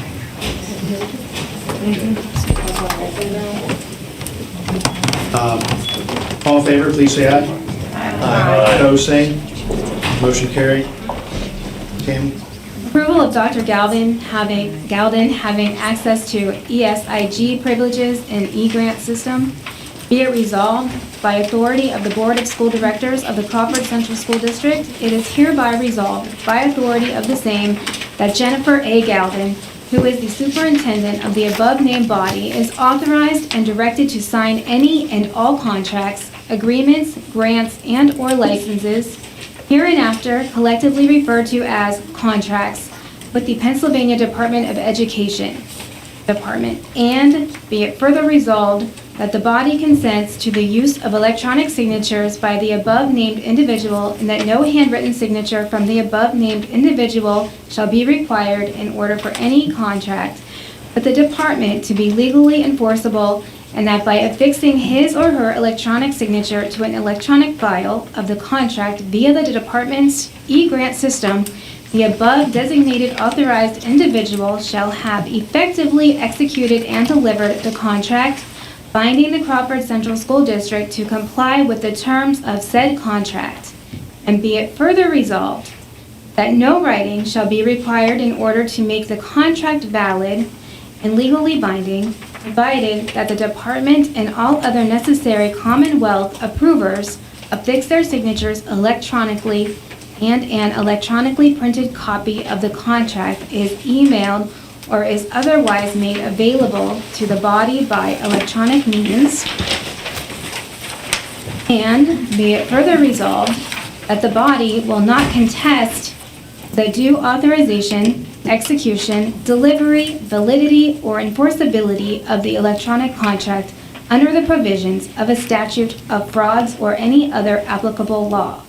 The contract, if introduced as evidence on paper in any judicial, arbitration, mediation, or administrative proceedings, will be admissible as between the parties to the same extent and under the same conditions as other business records originated and maintained in documentary form and the admissibility thereof shall not be contested under either the business records exception to the hearsay rule or the best evidence rule, and be it further resolved that the body will notify the department's Bureau of Management Services promptly in the event that the above-named individual is no longer authorized to execute agreements on behalf of the body electronically, and that the department should be entitled to rely upon the above-named officer's authority to execute agreements electronically on behalf of the body until such notice is received by the department's Office of Chief Counsel. I so move. Second? Second. Jerry? Any questions on what she just read? Kind of went over that in the committee. All in favor, please say aye. Aye. Opposed, same. Motion carried. Approval of Raptor Technologies purchase and subscription agreement. Resolved that the Board of School Directors of Crawford Central School District hereby approves the purchase and subscription agreement with Raptor Technologies, attachment 5. I so move. Second. Monica? Any questions? Not all in favor, please say aye. Aye. Opposed, same. Motion carried. Approval of RMU in the high school agreement. Resolved that the Board of School Directors of Crawford Central School District hereby approves the RMU in the high school agreement with Robert Morris University, attachment 6. I so move. Second. Tasia? Any questions on that? Not all in favor, please say aye. Aye. Opposed, same. Motion carried. Resolved that the Board of School Directors of Crawford Central School District hereby approves the PIT dual enrollment agreement, attachment 7, and I so move. I second. Sean? Questions on that? I amended to make the administration go into Penn State. Yes.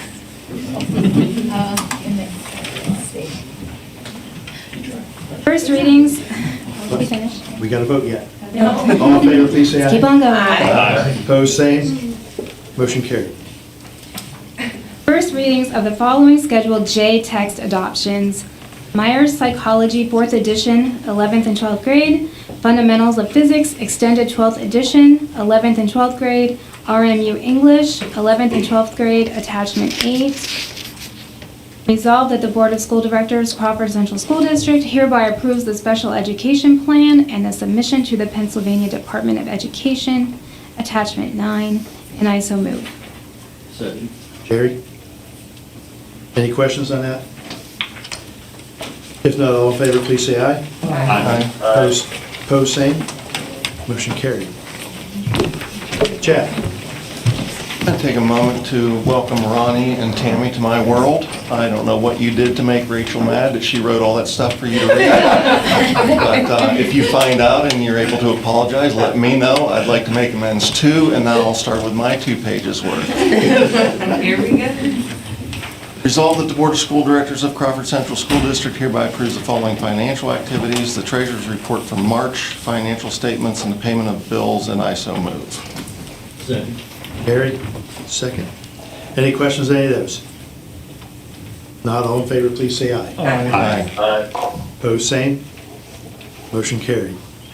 Resolved that the following banking institutions are hereby designated as depositories of school funds of the Crawford Central School District for the fiscal year 2026 and 27, with these depositories permitted to hold the funds of the Crawford Central School District in checking accounts, time accounts, or share accounts insured by the Federal Deposit Insurance Corporation to the extent that certificates are secured by proper bond or collateral as hereinafter provided, or any other accounts or investments authorized by law for school districts.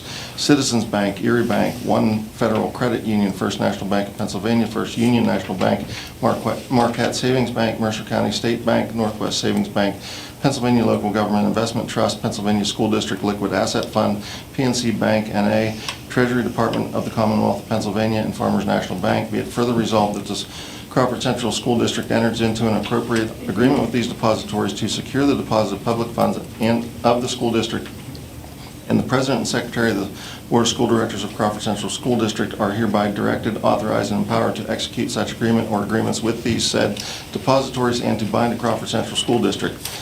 Be it further resolved that these depositories be permitted to secure the deposit of public funds through the pledging of collateral and by complying with all the terms and requirements of the Act of Assembly of August 6, 1987, PL number 72, 72 PS 3836-1, and I so move. Tammy?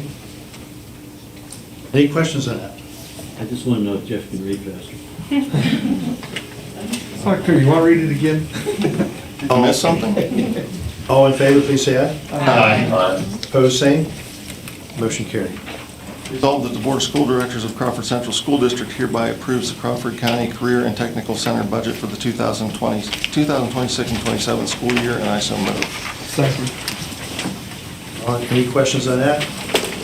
Not all in favor, please say aye. Aye. Opposed, same. Motion carried.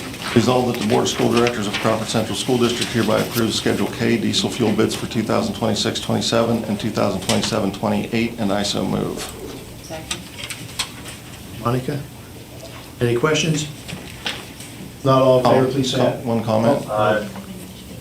Way to go. Hold on. Nice Okay. job. Now, all in favor, please say aye. Aye. Opposed, same. Motion carried. Resolved that the Board of School Directors of Crawford Central School District hereby approves the tax appeal of Haas's Restaurant, and I so move. Second. Ron? Any questions on that? Not all in favor, please say aye. Aye. Opposed, same. Motion carried. This next half-page motion is the approval of Pennsylvania School Board under the Dome Resolution calling on the state to fund public education to the highest extent possible. There are 8 whereases here that I think are all just history and information. So skipping those, now therefore it be resolved that the Crawford Central School District urges the General Assembly to take legislative action for the public education by continuing the state's commitment to adequacy funding, continuing to provide significant and sustained increases to basic education funding through the state's fair funding formula, providing substantial increases to the special education funding and communicating the urgent need for increased federal funding to Congress, providing sustained state funding and support for school infrastructure and improvements, and ensuring sufficient state resources are provided for career and technical education. Be it further resolved that a copy of this resolution be submitted to the elected senators and representatives of Crawford Central School District in the General Assembly and to the Governor of Pennsylvania adopted this 27th day of April 2026, and I so move. Second. John? Any questions on that? Not all in favor, please say aye. Aye. Opposed, same. Motion carried. And that, folks, is how you get around Rachel's stuff. Just resolved that the Board of School Directors of Crawford Central School District hereby approves a Jewel Marketing Labs, Inc. settlement disbursement, and I so move. Second. Deja? Any questions on that? Not all in favor, please say aye. Aye. Opposed, same. Motion carried. Policy and Personnel, first reading of the revisions to the following policies. Policy 111, which is lesson plans, which was attachment 16. That'll be up for 30 days for review and up for second reading next month. Possibly next month. Approval of the second and final readings of the revisions to the following policies. Policy 102, Academic Standards, attachment 17. Policy 105, Curriculum, attachment 18. Policy 105.2, Exemption from Instruction, attachment 19. Policy 105.2-AR1, Request for Exemption from Instruction, attachment 20. Policy 105-2-AR3, Exemption from Dissection Activities, attachment 21. Policy 105-2-AR4, Notice of Dissection Activities, attachment 22. Policy 122, Extracurricular Activities, which is attachment 23. Policy 122-AR0, Extracurricular Activities, which is attachment 24. Policy 122.1, Non-Curriculum Related, Non-School Sponsored, Student-Initiated Groups, attachment 25. Policy 122.1, AR0, Non-School Sponsored Groups, attachment 26. Policy 122.1 AR1, non-school sponsored student group acknowledgement form, attachment 27. Policy 123, interscholastic athletics, attachment 28. Policy 140, which is charter schools, which is attachment 29. Resolved that the Board of School Directors of the Crawford Central School District hereby approves the second and final readings of the above policies, and I need a motion. Gary? I'll second. Ron, second? Again, these policies are mostly being updated to up to date through PSBA. A lot of them have not been updated for a number of years, if not longer. So it's not like we're changing a bunch, we're just updating them to the current laws and regulations. Any other comments? Not all in favor, please say aye. Aye. Opposed, same. Motion carried.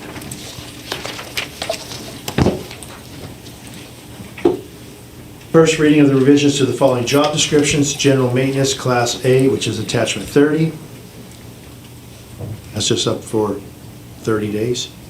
Approval of the contract for language instruction education program services with Northwest Tri-County Intermediate Unit Number 5. Resolved the Board of School Directors of Crawford Central School District hereby approves the contract for language instructional education program services with Northwest Tri-County Intermediate Unit 5 for the 26-27 school year, which is attachment 31. Tasia? Second. Sean? Any questions on that? Not all in favor, please say aye. Aye. Opposed? Motion carried. Approval to appoint Sean Murphy and Latasia Manning to PSBA voting delegates. Resolved the Board of School Directors of Crawford Central School District hereby appoints Sean P. Murphy and Latasia T. Manning as voting delegates for the Pennsylvania School Boards Association Delegate Assembly on November 7, 2026. Is there a motion? Gary? Second. Jeff? And just for the public, that PSBA meeting is taking place in Mechanicsburg, and it's an in-person, no online allowed. So, all in favor, please say aye. Aye. Opposed, same. Motion carried. Next, approval of Jared M. Morrison as principal of Cochran Junior High School.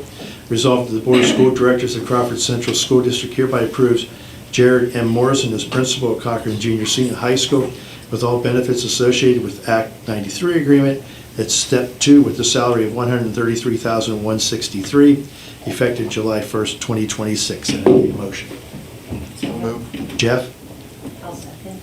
Monica? Any discussion? All in favor, please say aye. Aye. Opposed, same. Motion carried. Approval of Stacy L. Walsh as principal of Mead Warrior Senior High School. Result, the Board of School Directors of Crawford Central School District hereby approves Stacy L. Walsh as principal of Mead Warrior Senior High School with all benefits associated with the Act 93 agreement at Step 2 with a salary of $135,808 effective July 1st, 2026. Is there a motion? Tasia? Second. Monica?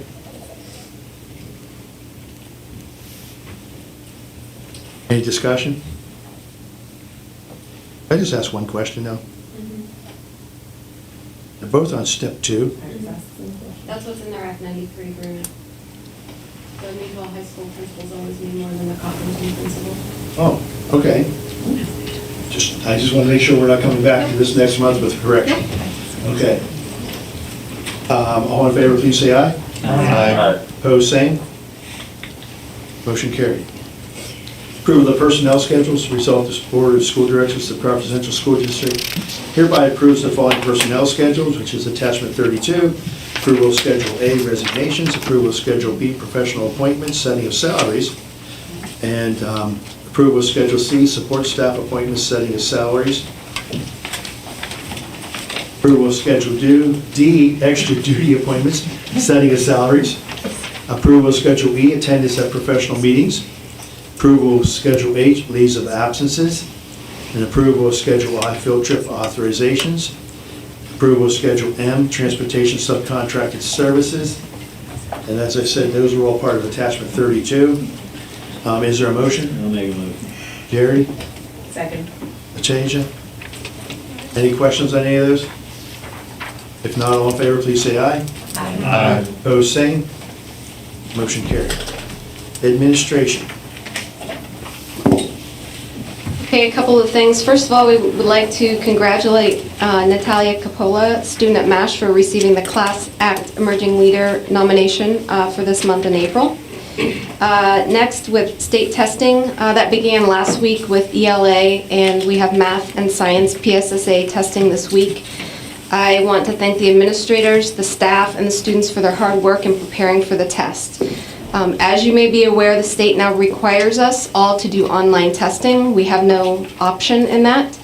Last week, we experienced some technology issues, not due to our staff or anything, as well as other districts did across the state on the testing company DRC's platform on April 21st.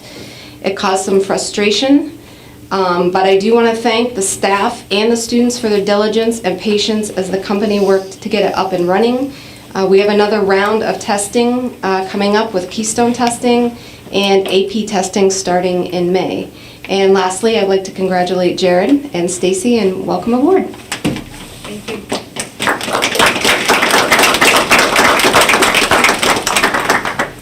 Other public comments?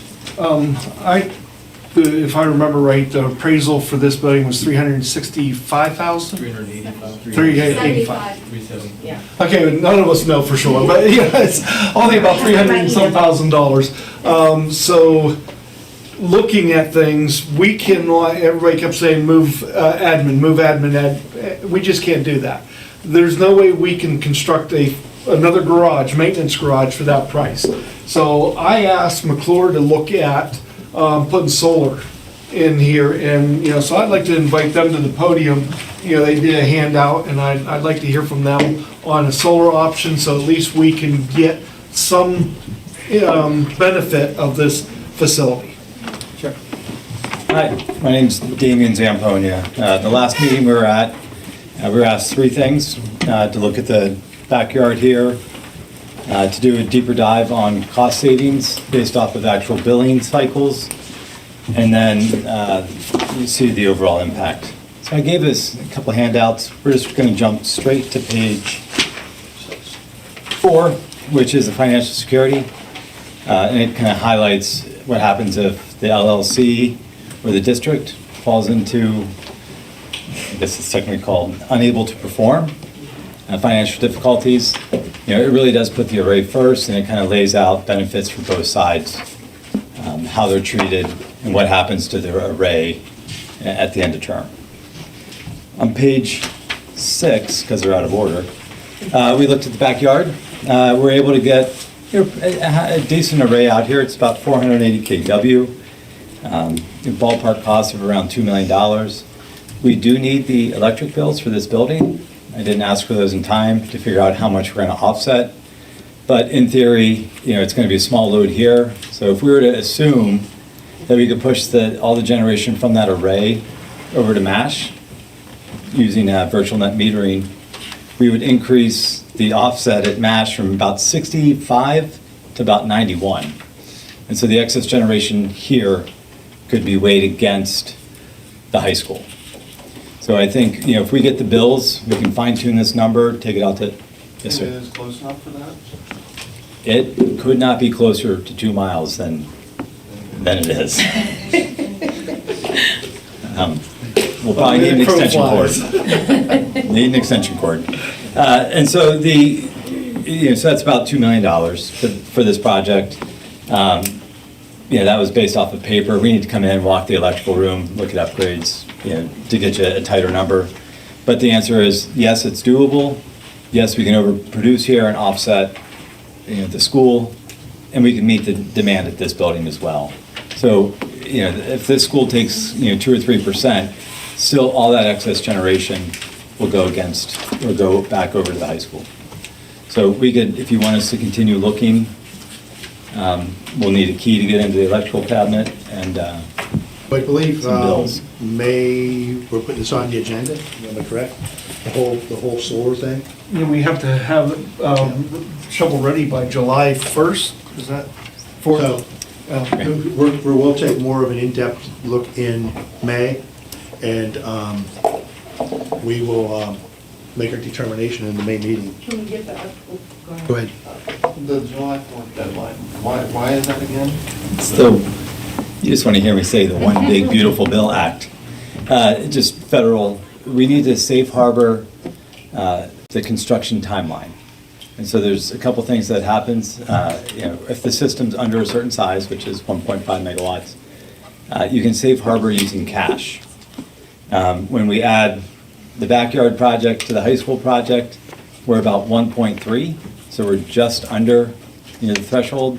So putting 5% cash down, which will actually be closer to 20%, we can safe harbor the construction period, giving us 4 years. If we miss that timeline, we have 18 months to bring the project online and producing power, which is a challenge. Just because the ground mount takes more permitting, in part. So the other question was, hey, we're still gonna have a bill at some of these schools. What is the impact?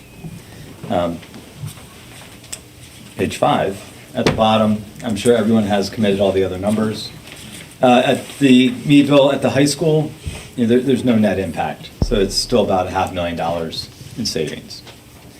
At the Cochran Elementary School, it goes from a negative cash flow to about $37,000.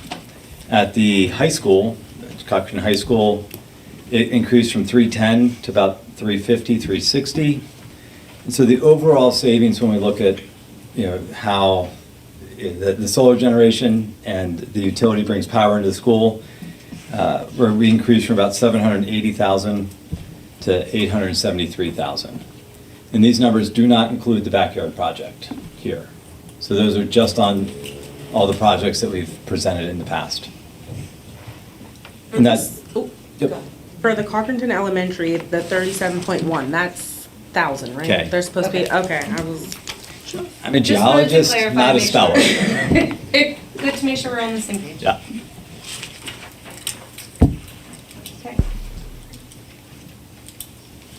Okay, and then, like I said, we'll discuss this more in May, what we're gonna do, and maybe we'll have final numbers for this out back.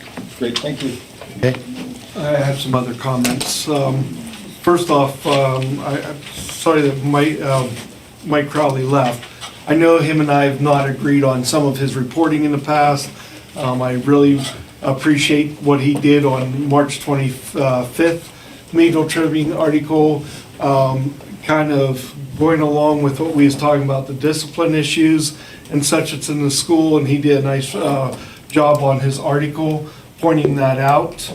And in fact, I know on social media it's getting kind of rung through the rollers here, and Natasha even said she was embarrassed to sit by me.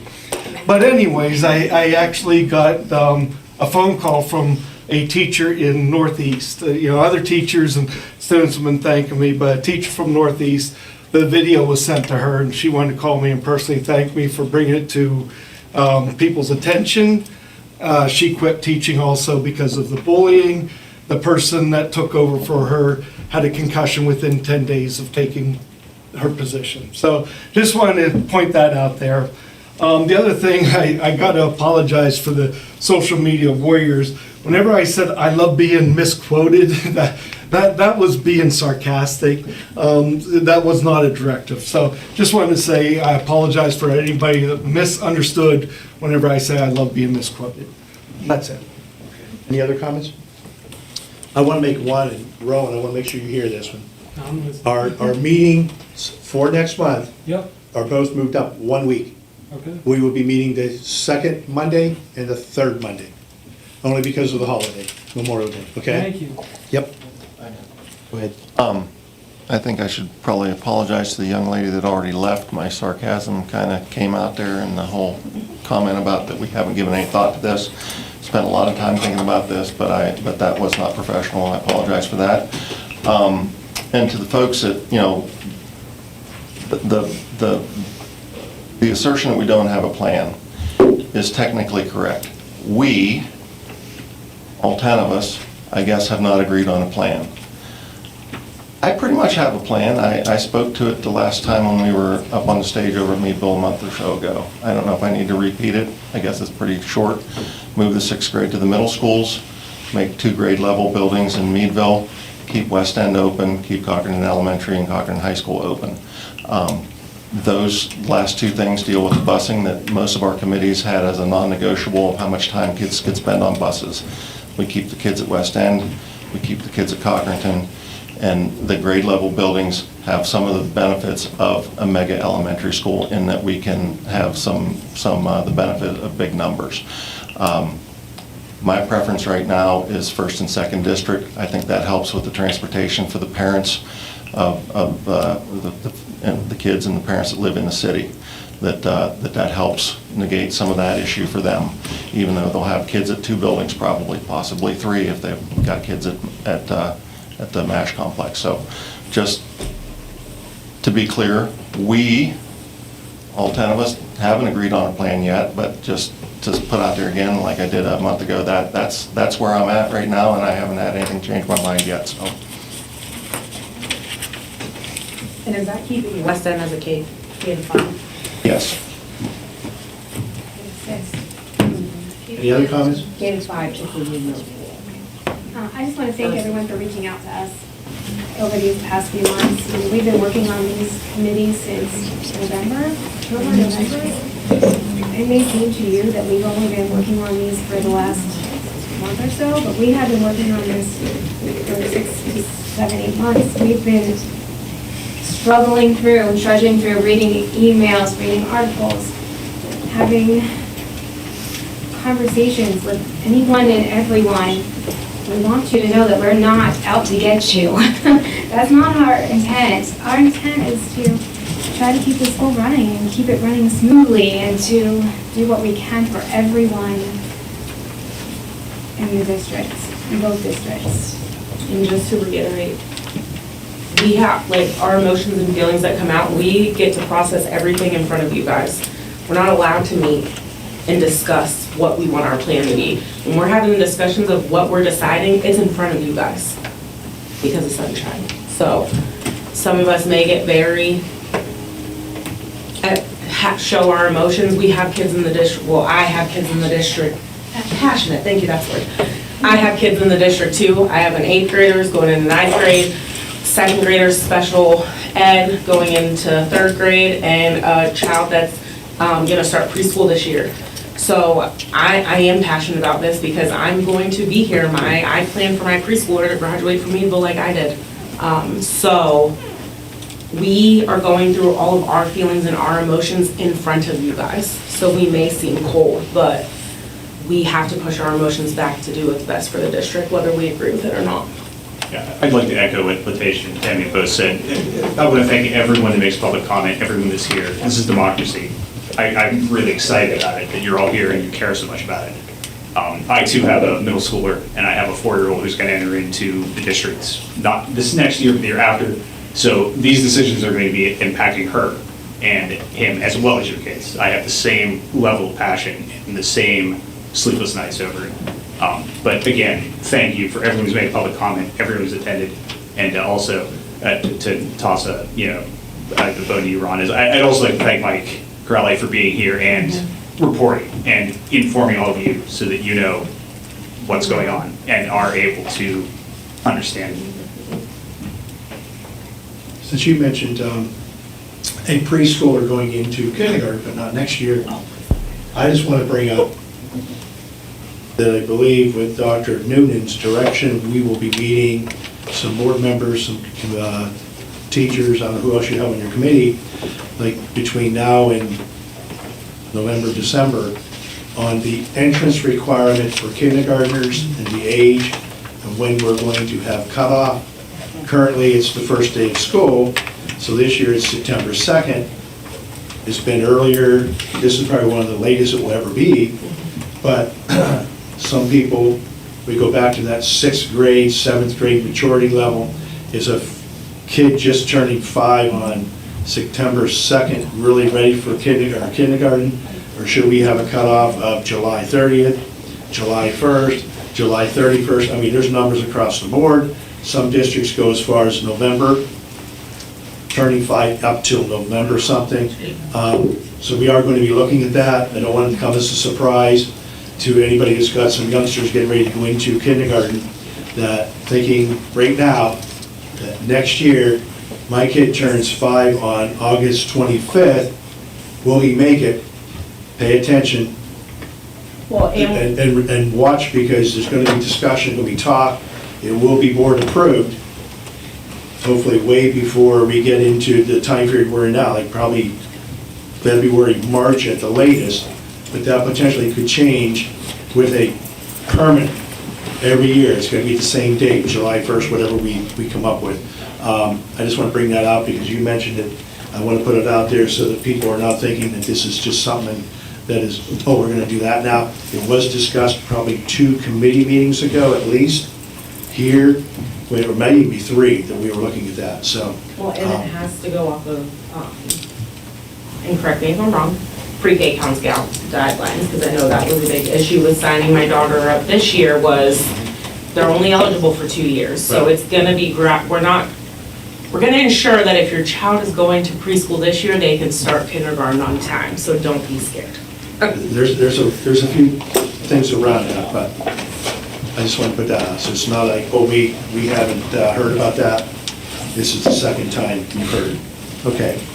Any other comments? No. If not, is there a motion for adjournment? I'll make a motion. Second. 7:37. Petition adjourned. All in favor, please say aye. Aye. Opposed, say.